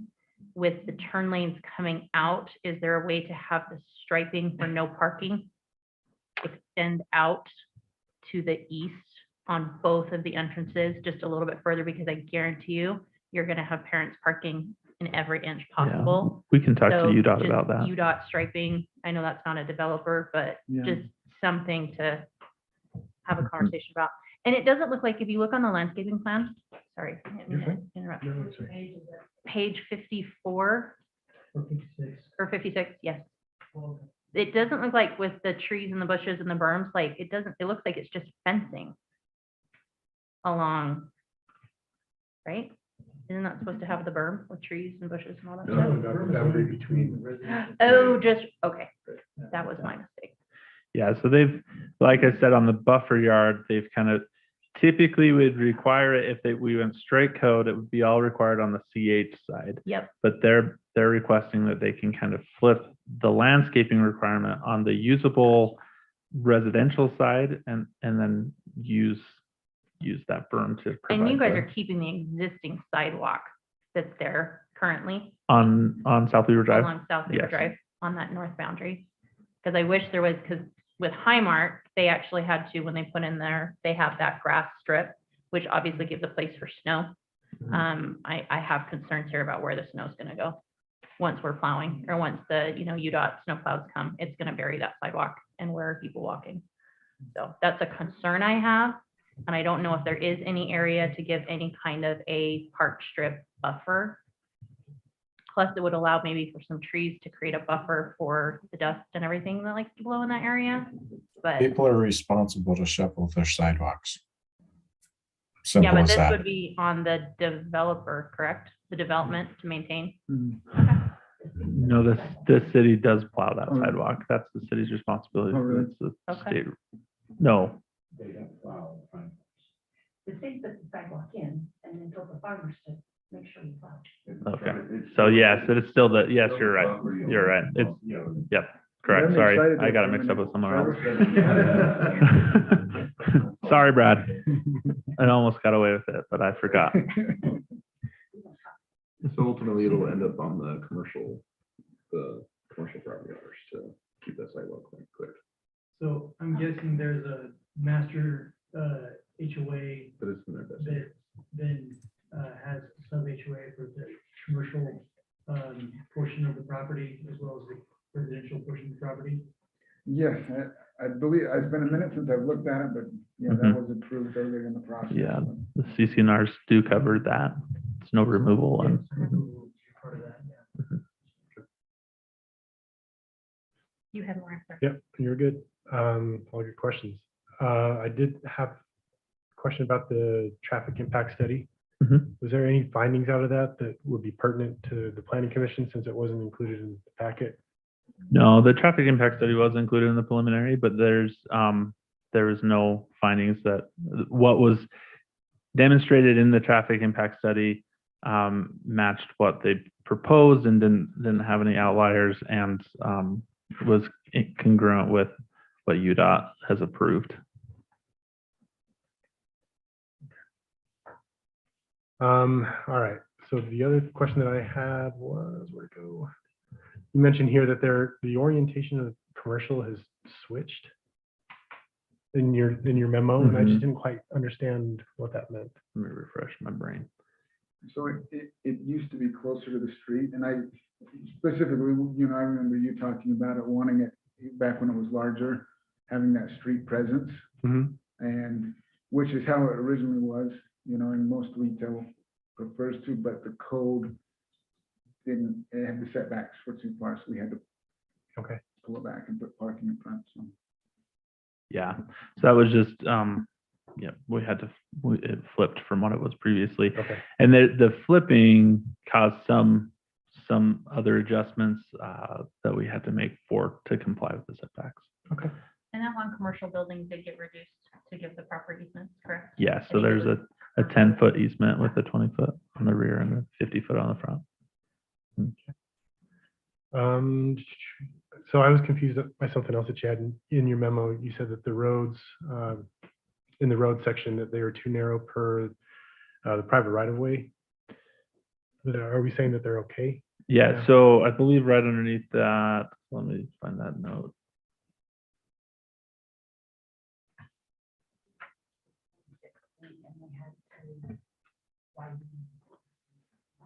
So yeah, so on the memo portion where I included all of the black writing was the comments that were done in the initial final review, and the green were whether it was complete or not.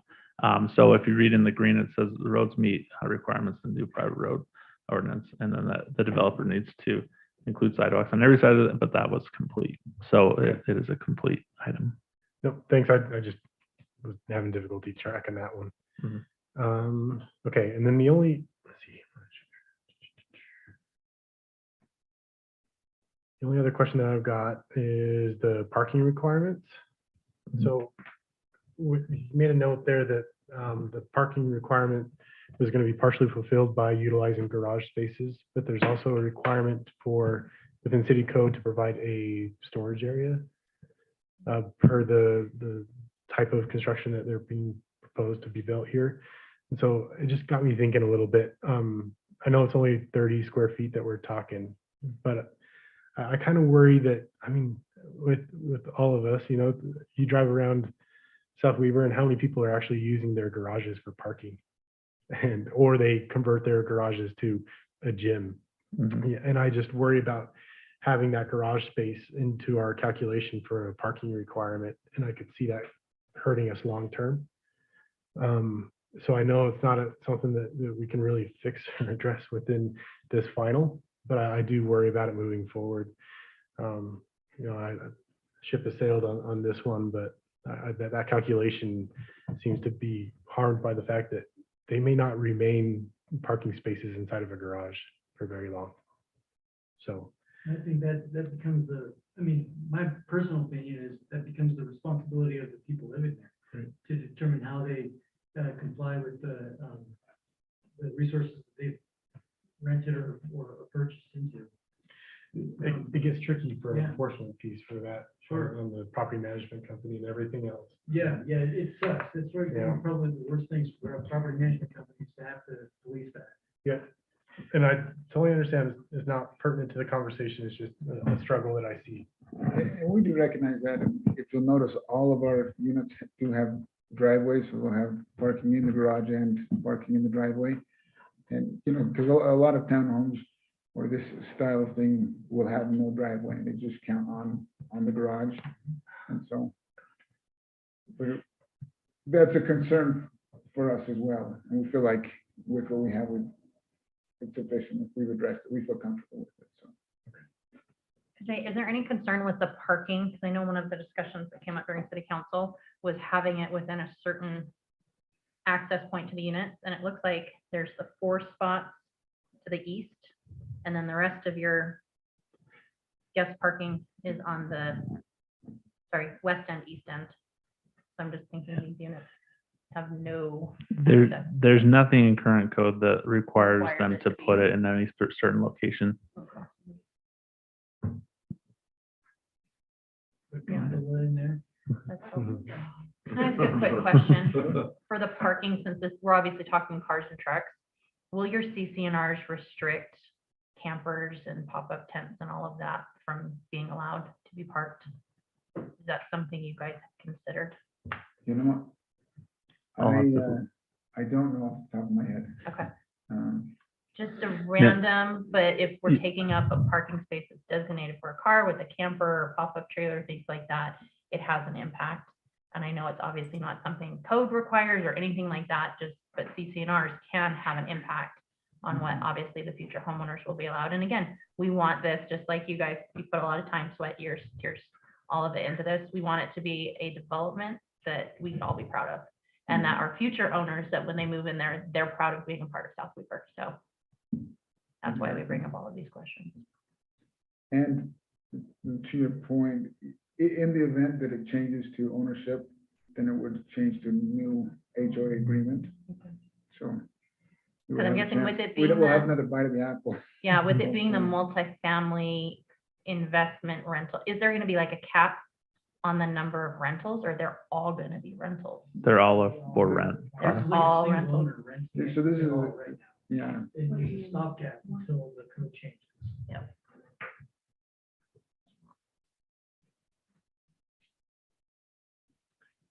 Any other questions? All my questions. I'll look for a motion from commissioners. Oh, Gary, do you have Gary had a anything? question? I thought you were good. Oh, I'm good. You asked me earlier on in the discussion. I'll make a motion.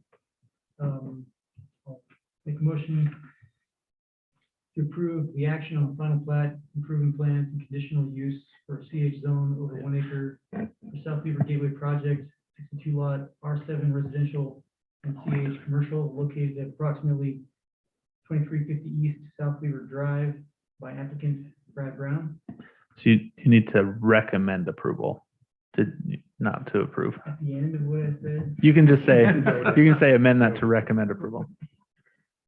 You don't have to restate the whole thing. You can just say recommend approval, I'd like to recommend approval for what you just said. what I just said. There you go. Sorry. I know. I'd like to recommend approval for the action on final plat, improvement plans and conditional use for CA zone over 1 acre for South Weaver Gateway Project. Lot, sorry, I think 61 lot, R7 residential and CH commercial located at approximately 2350 East South Weaver Drive by applicant Brad Brown. Just one amendment, it's 62 lots, not 61 lots. No, Technically, actually, it's a 2 lot. Well, that's a misnomer. which one? No, no, it is a 2 lot subdivision, the commercial lot and the residential I don't know lot. who to believe now. I No, know. I'm- That was, we accidentally put that on there. It's a 2 lot subdivision because it's, So commercial is I think 1 you're lot, okay. And the residential. and then the 61 residential units make the 62. So that was my mistake. So do I say 61, 62, or 2? 2. 2, And you can just say that. You don't have to restate the whole thing. You're good. and 2 lot. 62. Yeah, it's 2 lots. There's a commercial lot. Yeah. Yeah. Are we good on verbiage? You're the chair. I think we're fine with verbiage. Can I get a second? Yeah, Michelle. I'll second that. Great. I did. David. Can I get a roll call? Commissioner McFadden? Aye. Commissioner Wilson? Aye. Commissioner Walden? Aye. Commissioner Boatright? Aye. And I am an aye as well. Thank you. All right, moving on. Number 6, discussion item, amending ordinance 19-12, short-term rental ordinance. Take it away. Okay, so this was a last minute addition and it is a true discussion item because we don't have the draft ordinance in the packet for you to review. We have just some items. As we discussed, I believe last time in our planning commission with the short-term rental application that we received, the short-term rental ordinance is under review from the city council through the short-term rental committee.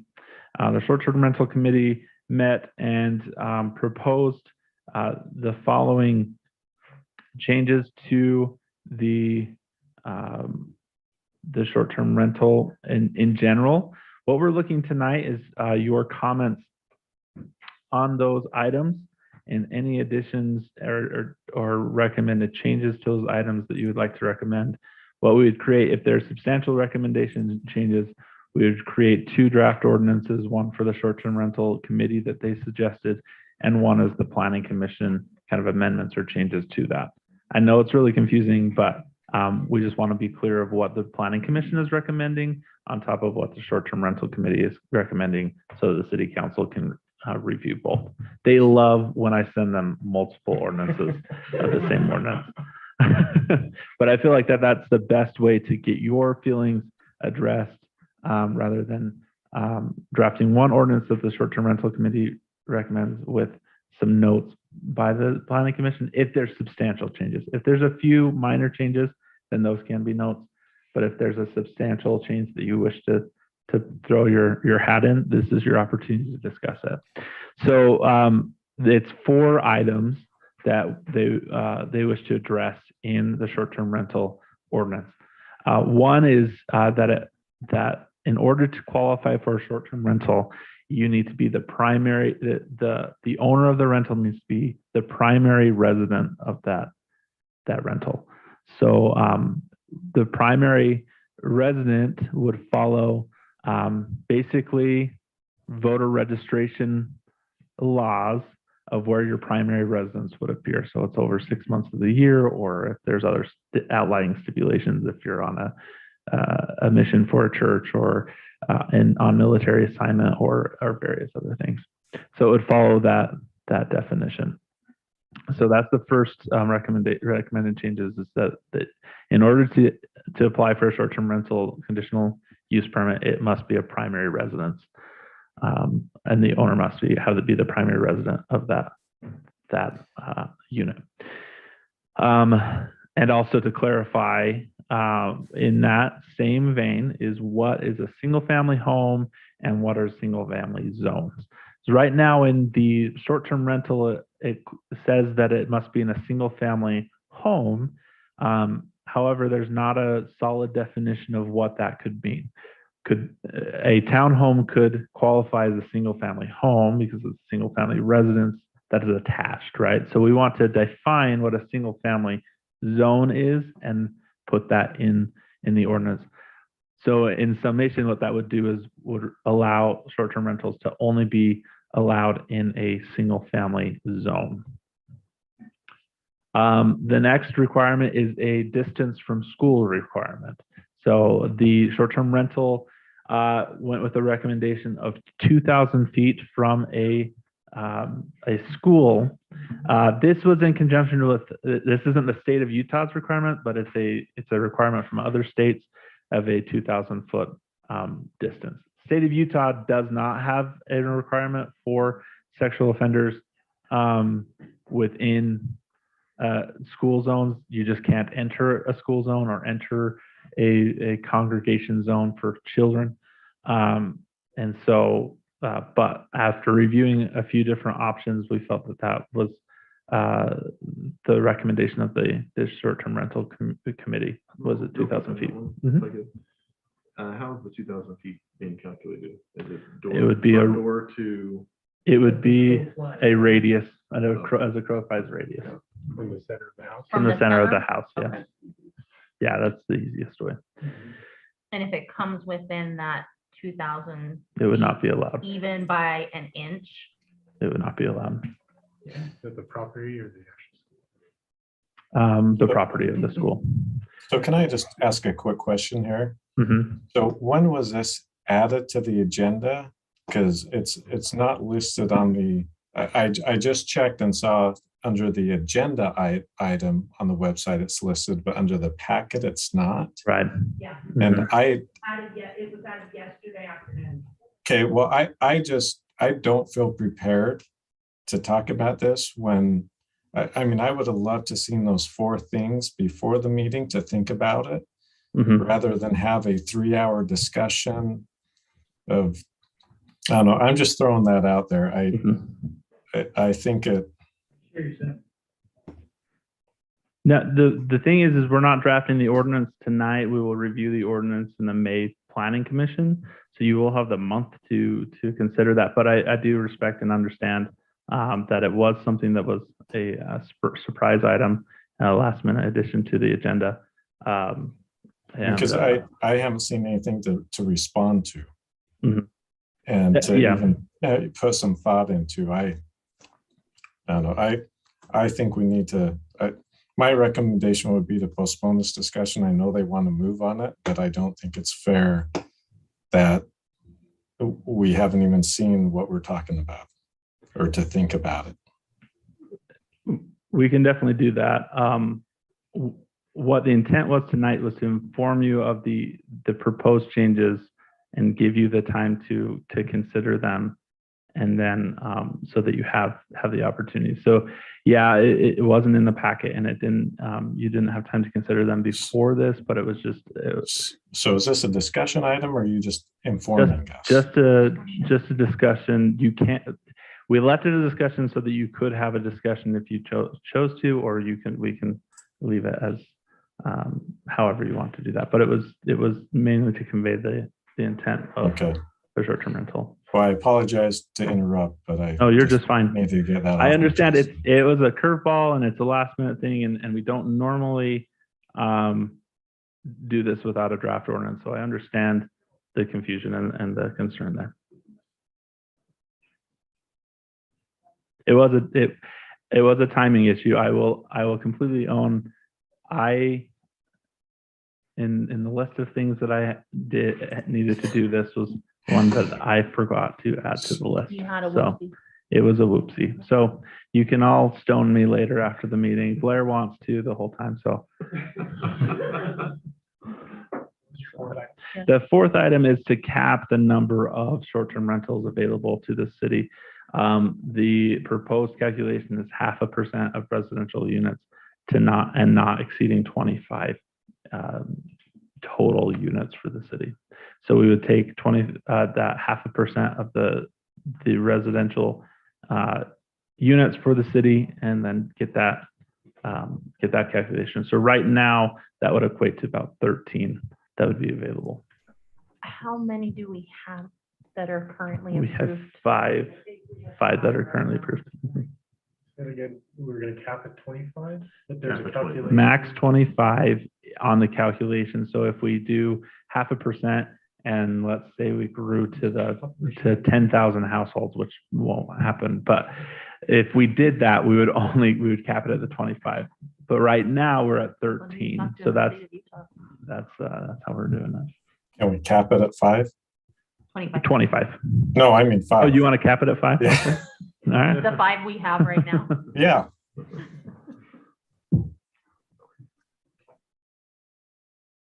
Thoughts from the commissioners?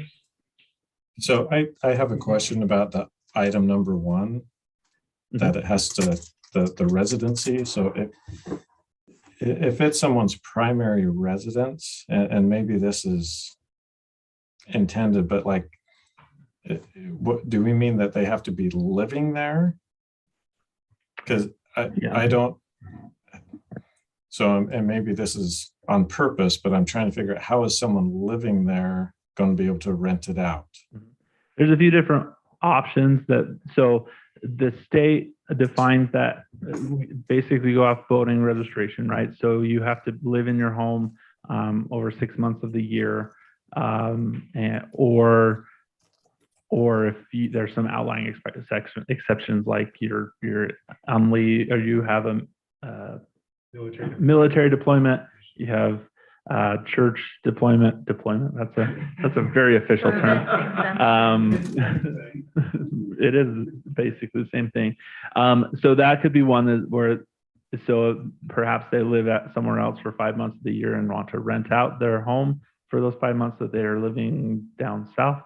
So a snowbird type situation, or they can just leave for the weekend, say that they're going on a trip, and so I know of a family that, like, around Sundance, they go on a family vacation and they rent out their house and just bank that vacation on their rental, or they rent a unit inside their home for that. Okay, so this like this an is- IADU, but it's classified as short-term rental. So this is preventing someone, for example, buying a home and then having it 100% of the time an Airbnb.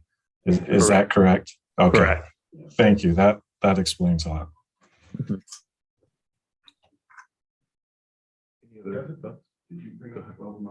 Oh, yes. There is 5 items. I apologize. Another late edition. Surprise! I am full of them. There is was a request for you to live in your home 12 months prior to being able to apply for a short-term rental. So you have to be an established resident before you can apply for a short-term rental. I like it. Amen to that. Yeah, I had a quick question on number 2, establishing like the single family home versus the single family zone. Don't we already have that with our zoning? We do, but inside the short-term rental, it doesn't. It defines that it can be in a single family home, Okay. but it doesn't necessarily. There's some ambiguity, is what I'm saying, that we want to make sure that there's not any ambiguity when So we're specifying that. which of our single family residential zones would allow a short-term rental correct. to be permitted. Okay, that makes sense. So it would basically prevent it in R7 and anything other than the residential zone that we have, RL, RLM. RP.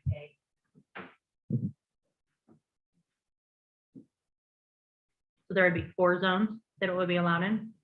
Yeah. RM, RA, RLM, and RP, RP? RL as well. Is that fine? Yeah. Well, then there's 5. Yeah.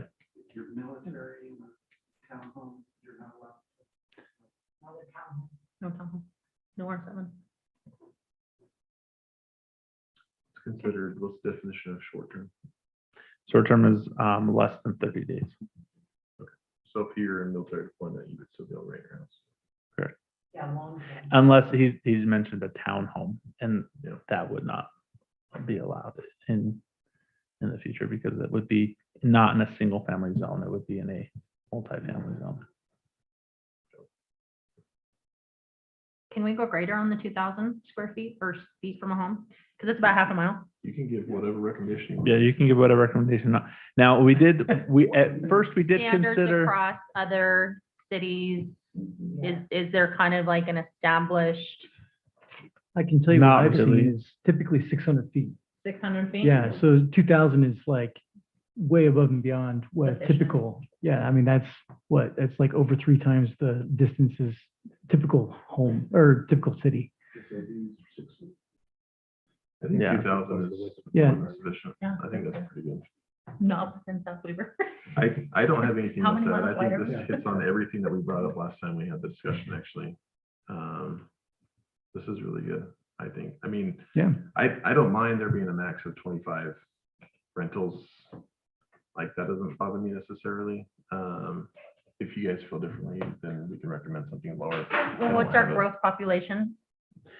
I- Estimated at the highest density. 7,500. 12,000 residents. So 12,000 residents. So at that point, are we still fitting within our Yeah. 25 units? I'm struggling to remember some of the state law that was put together on short-term rentals. We did review these requests with our attorney, and Okay. he had no objections for what the recommendations were. So, Okay. I I'm would just trying have to remember to- our own boundaries. yeah, I think this Any also, recommendations. sorry, No, you're fine. You're fine. I think it also addresses a lot of the concerns that were brought up by the residents In the public. last meeting. Mhm. Would you agree? Yeah. Yes, Mhm. absolutely. Yeah. And honestly, this would be the one thing that when the ordinance was written up with these recommendations, like, I think it would be beneficial to reach out to those citizens that took the time to come in, give public comment, does this capture, have we missed anything? Just, checks and balances. Any other items you'd like the council to consider? So I know when we had this discussion, we were talking about what do we do for people who just blatantly ignore the fact that they need to come in and get the conditional use? Is that going to be addressed? yeah. So we actually addressed that in the code enforcement code that was passed by the city council last month. What that does is it allows us to cite them for operating a business without a license, which is $100 a day fee, unless they come into compliance within 10 days. So they either have to stop doing it, or they have to submit an application and stop doing it until they're approved, right? So that would be the recourse on their side. If they do not, then they will assess a $100 a day fee until they come into compliance after that 10 days. So So is it 100 days from the date that they get from the date cited? that they get noticed. So So, they have 10 days to come into to compliance. so, So the- it's, Then the fine. so there's a and then minimum. the fine So starts. there's a Okay. minimum fine of $1,000 basically. So they have 10 days to come into compliance, but they do accrue at $100 every day. So that's and- so minimum of at least 1,000, so there's some teeth there. Yep. And then every day after that, we'll get $100. That will Nice. add up very quickly. It will. So we feel that there is adequate teeth in enacting that code enforcement. Take them. What? Does the city take them? We'll work on it. Not yet. No, but our intent is to make sure there's compliance and not to bank on fees. But yeah, So just two other questions on this. The cap at 25, how do we arrive at 25? we discussed that is 50 or 5,000 residents. We don't anticipate that the city will get to there, but we wanted to make sure with future development opportunities and development changes and anything that could happen in the next 25 years, I guess it's 10 to 25 years depending on build out, that we just capped it at 25. So that's about 5,000 households. So that was the intent there. How many do we have right now? We have 2,600. 2,600? And it was based on what other cities have done too. Okay. Yeah, Yeah, Sorry, go ahead. I was just wondering if you also considered like a density portion of this. Like you can't have so many short-term rentals within a certain geographic region. That was a difficult one. We do feel like the schools, with the distance from schools of 2,000 feet radius, that is not a lot of places left in South Weaver that would be available. We couldn't have them here. That's kind of, we threw it kind of, it was right around here. Yeah. Yeah. 2,000 feet. Mhm. It's a So- long way. Initially, we discussed a half-mile radius or a mile radius. And that would make it so that Blair could have a monopoly on shorter-term rentals. I was gonna And say, that does was this it. not have any of our current short-term rentals? So if they are currently in compliance with the code, they're They're grandfathered in. grandfathered and they wouldn't have to entitled. come in. And if they continue their license as they originally, it'll continue with that. Now, if their license lapse or they make significant changes, then they would be subject to the new code. Okay. They sell the property? If they sell the property, it would. be Yeah, subject because to that the code. doesn't transfer. Because they to the can't, new yeah, you owners. can't That's the transfer a new owner business that has to license. come in, Mhm. apply for the license, pay all the Mhm. fees. Yeah, so as with all code, at pretty much 99.8% of the time, code is not retroactive. And so we will always honor what was currently in place unless a substantial change happens in code. So that's just as a general rule. And in the 0.2% of the times, it is directly stated in the code, and it is very hard to do to do that. Think of like taxation without representation type, right? Like, yeah. That's not a good thing. So- General plan numbers. No, we're okay.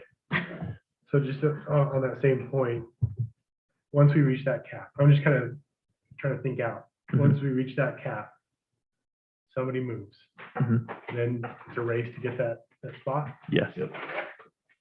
How do we prioritize that? First come, first serve. Lottery. What if you have four, Sudden death matches. hit you at the same time? We will look at the timestamp of the application.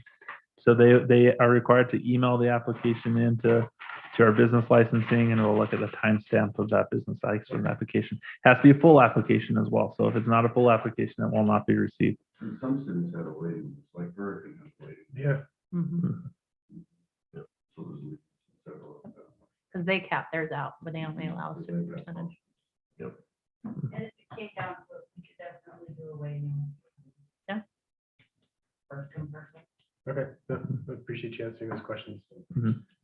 The other one that I had was the very similar kind of question, but the live in your home for 12 months prior to making application. Just wanted to understand that one a little bit better. Just so it's an established resident of the city. The whole point was to try to make sure you weren't getting someone who was just establishing a business.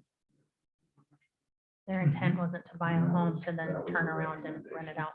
Several different. This is probably not, this isn't the driving factor, but it's an example of what could happen. Somebody who is getting ready for deployment decides, oh, I'll make some money while I'm on deployment, so let's go buy this house and I'll rent it out while I'm in deployment, because they could count it as their primary residence, but they haven't had established. How long are History. typical military deployments? Because I know missions are 2 years. 6 months. 179 days. My daughter just came back from Poland. So you know, Wow. because is there any kind of a cap, I guess? Because I guess if they have to live in the home for 6 months out of the year, but they're gone on a service mission. If they're 2 years. gone and they have the home and they have established history, then they could still do it Do a because they short-term count, right? But they have to have owned their home for 12 months and qualify as a primary resident. Okay. And is there proof that you have to show deployment papers? You have to show, I'm just curious. Yeah, we would Okay. ask Some of that. that's gonna be up to you guys to decide to give me Mhm. conditional use.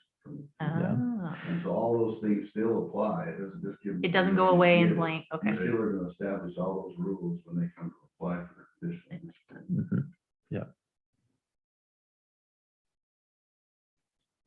I'm just trying to think through like some snags along the way. Mhm. No, that's, I'm just trying to think. and keep in mind, we do have a whole month that you can contact me and said, I had this brain blast at 3 a.m. We need to maybe do something about this. That I am more than willing to accept those. If you want to have individual conversations offline as well, we can have that. Even if you want to schedule a special meeting, Gary, we can look at doing that as well. Yeah, I won't want to do that. He'll be But- traveling that day. So But- the only question I have. I'm traveling now. Is, from a timing perspective, so we finish our discussion today, Mhm. what are the next couple of steps?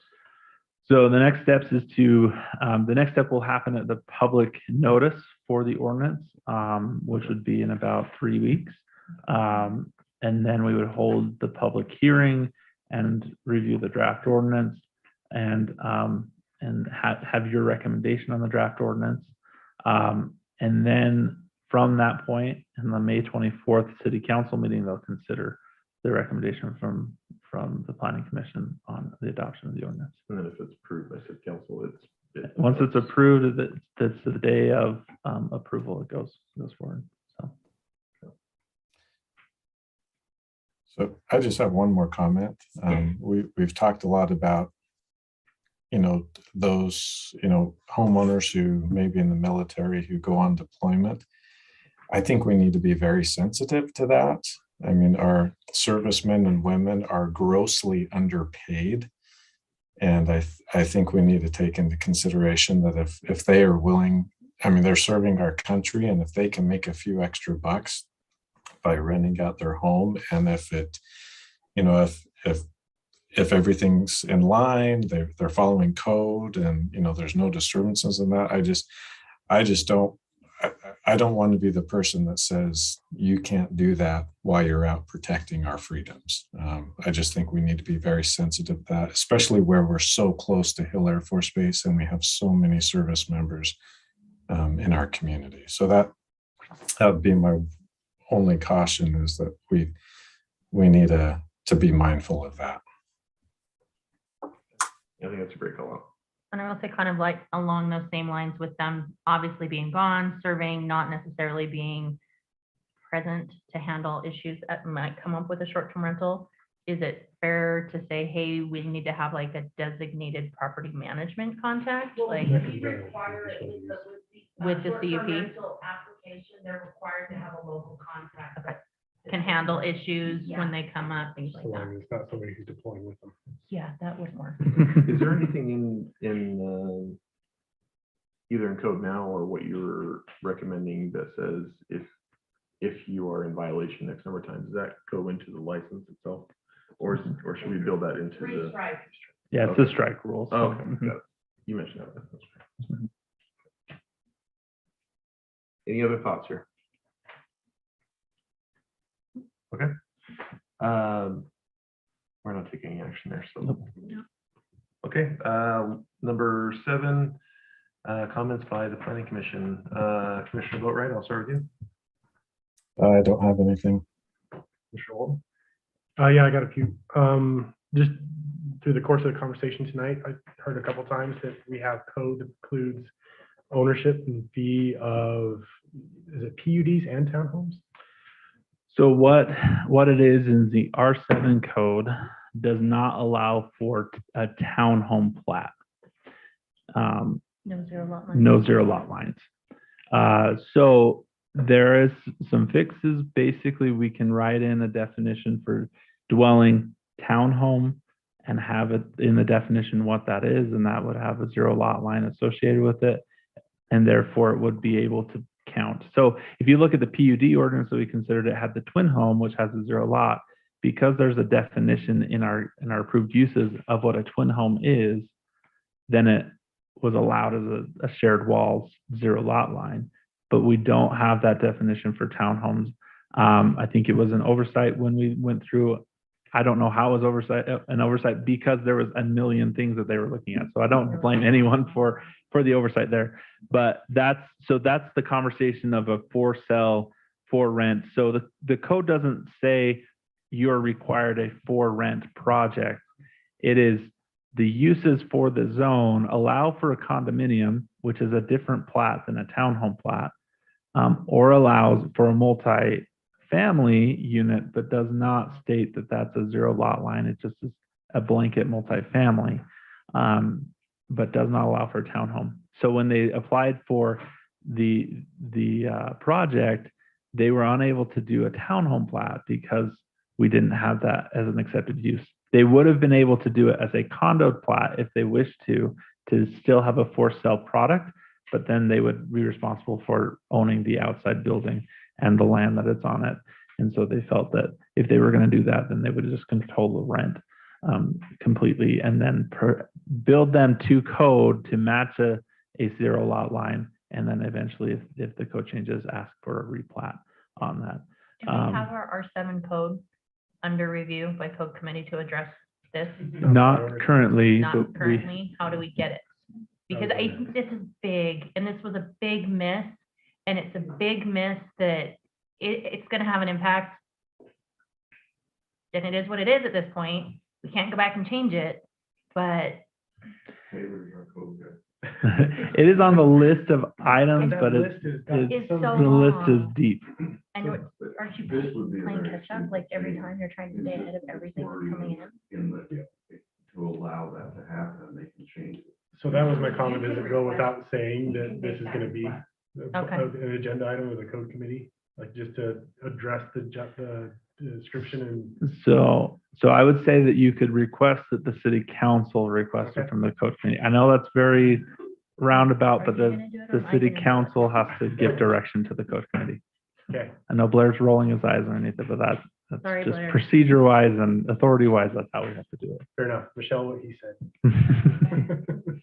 And I think, Sister, Paul,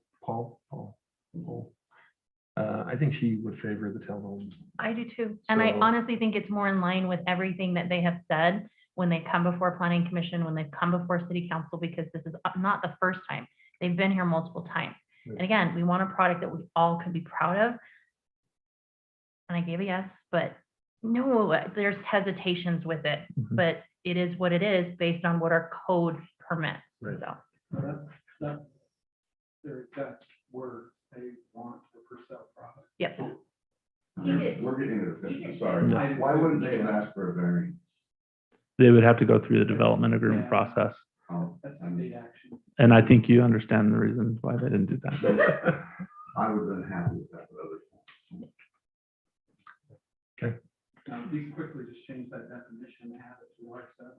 Yeah, that's what I'm thinking. Then it's taken care of. Mm-hmm. There's a few other considerations, but yeah, that is one. Yeah. Right, yeah. So staying on the ordinance discussion, I also heard that we have ordinances that preclude us to recommend paths and walkways that connect like to city parks or, No, we can require them to connect to city infrastructure, but we can't require them to improve other people's property. Does that make sense?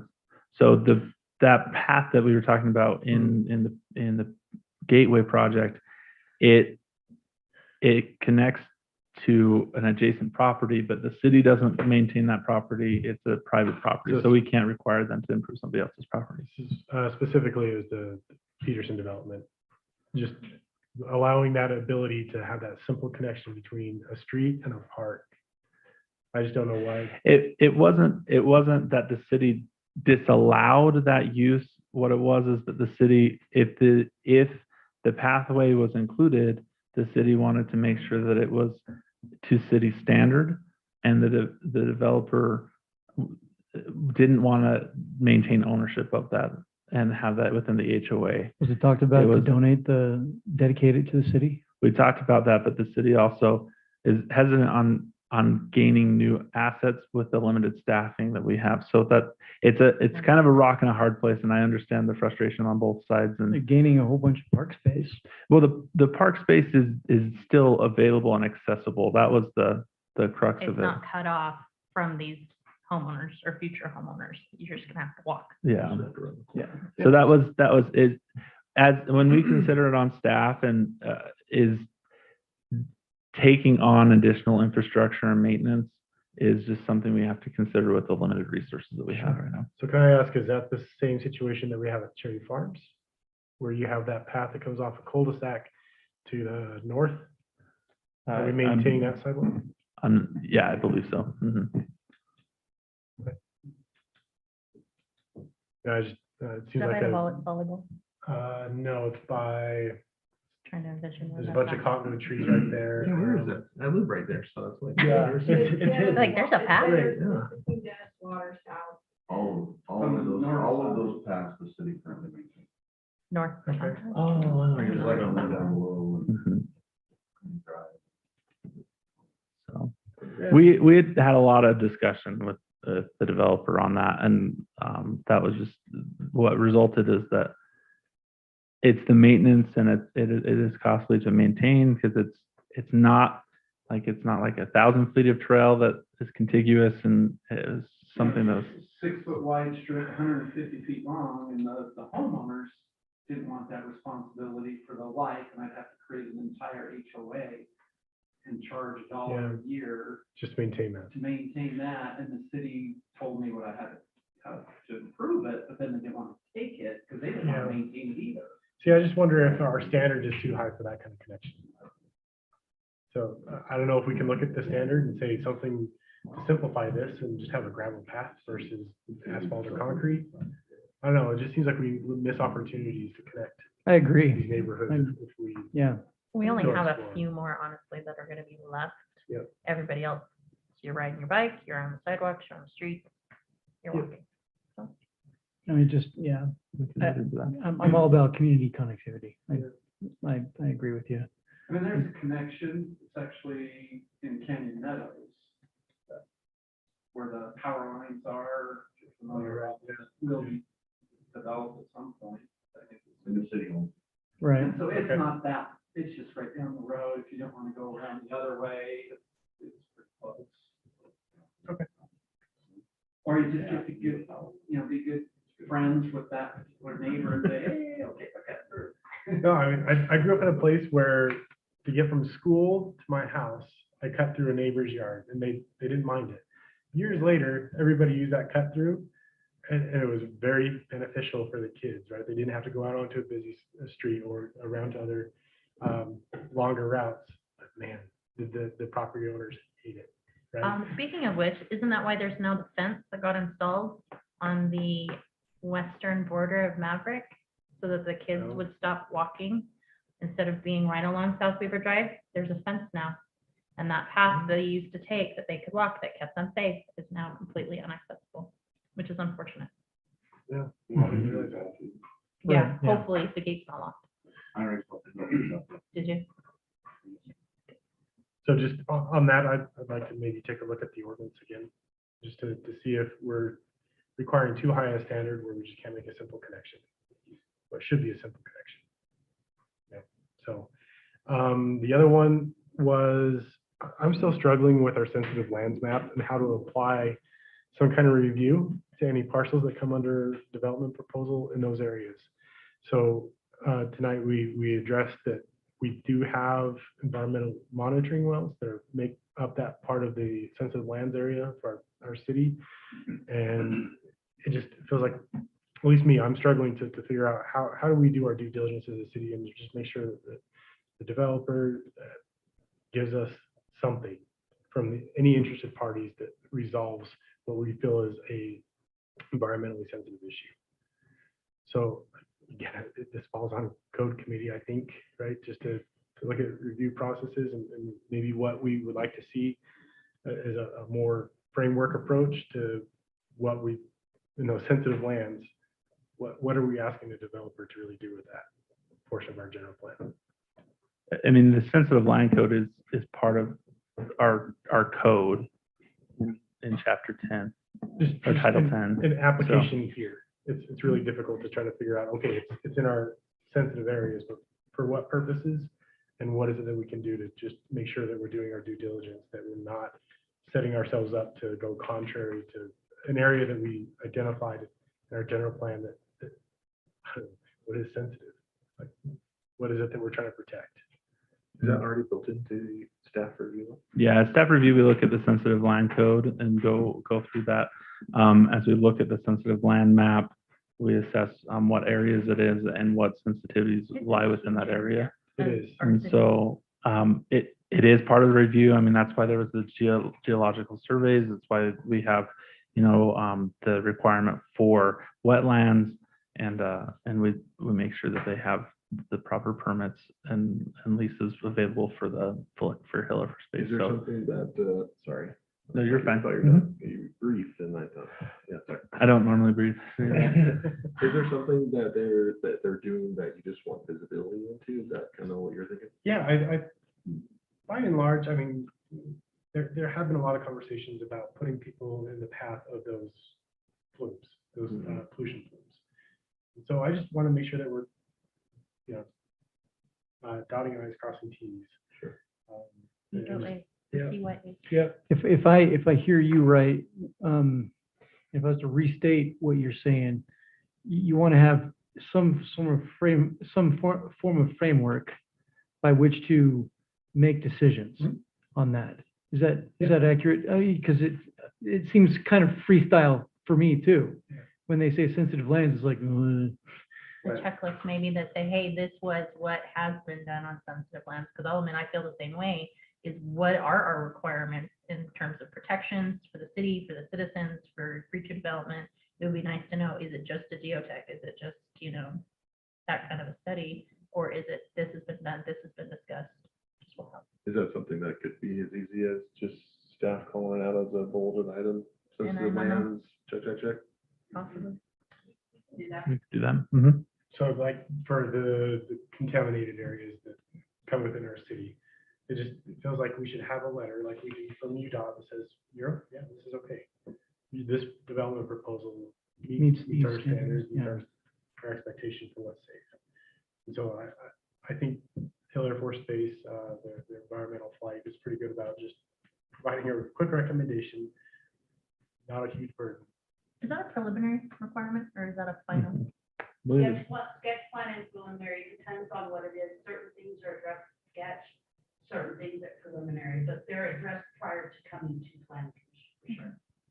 So we can definitely require them to get a letter. And yeah, just I can make. seeing I can that add that checklist, in like just to say that you guys reviewed what you had for the general plan review and what gets submitted to the planning commission would be helpful. Like tonight when I asked if the transportation study was provided, realizing that it was in the preliminary, it'd be a great check mark. Yeah, we got it, reviewed it, good. It would reduce a lot of the questions that I have. Absolutely. So, the last one that I got was, I just want to clarify, do you want everything back in the packet or do you just want a checklist of things that are provided? so like in your letter, you can Okay. say that we checked the general plan on these items for, sensitive lands, transportation, whatever, like, let's structure it. I think we started doing that, Pat. We actually We have did. that. Mhm. We'll make sure to add that, those particular verbiages for Okay. sensitive lands, things that checklist, but we actually have one. Mhm. We do, yep. Okay, great. I took a vacation right before planning commission and I apologize.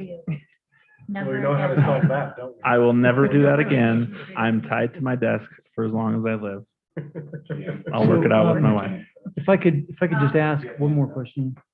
You really don't want me to ask. 2 months ago, I had made a recommendation to the city council to review a potential, or to recommend the staff look at a architectural standard code for the South Weaver Drive kind of corridor of the community. Did that ever materialize or? We discussed that with the city council, and that wasn't a priority item to review at this time. Now, there are some things coming down the pipe because that's a larger ask, right? So that's in essence, it's almost a small area plan type conversation, and that's a larger process. But there are some things coming down the pipe that may necessitate us to consider at least a basic small area plan for various areas within the city. So that could be a portion of that. Cool. One other thing, I'm sorry, I'm taking a lot of time, but just my notes from tonight, in your letter for the Peterson development, use the term on setbacks within the eyes of the planning commission. Does this seem reasonable? Right? Is that rough estimation? I struggle with those kind of comments, especially we see them in city codes too, like whatever is deemed reasonable by the planning commission.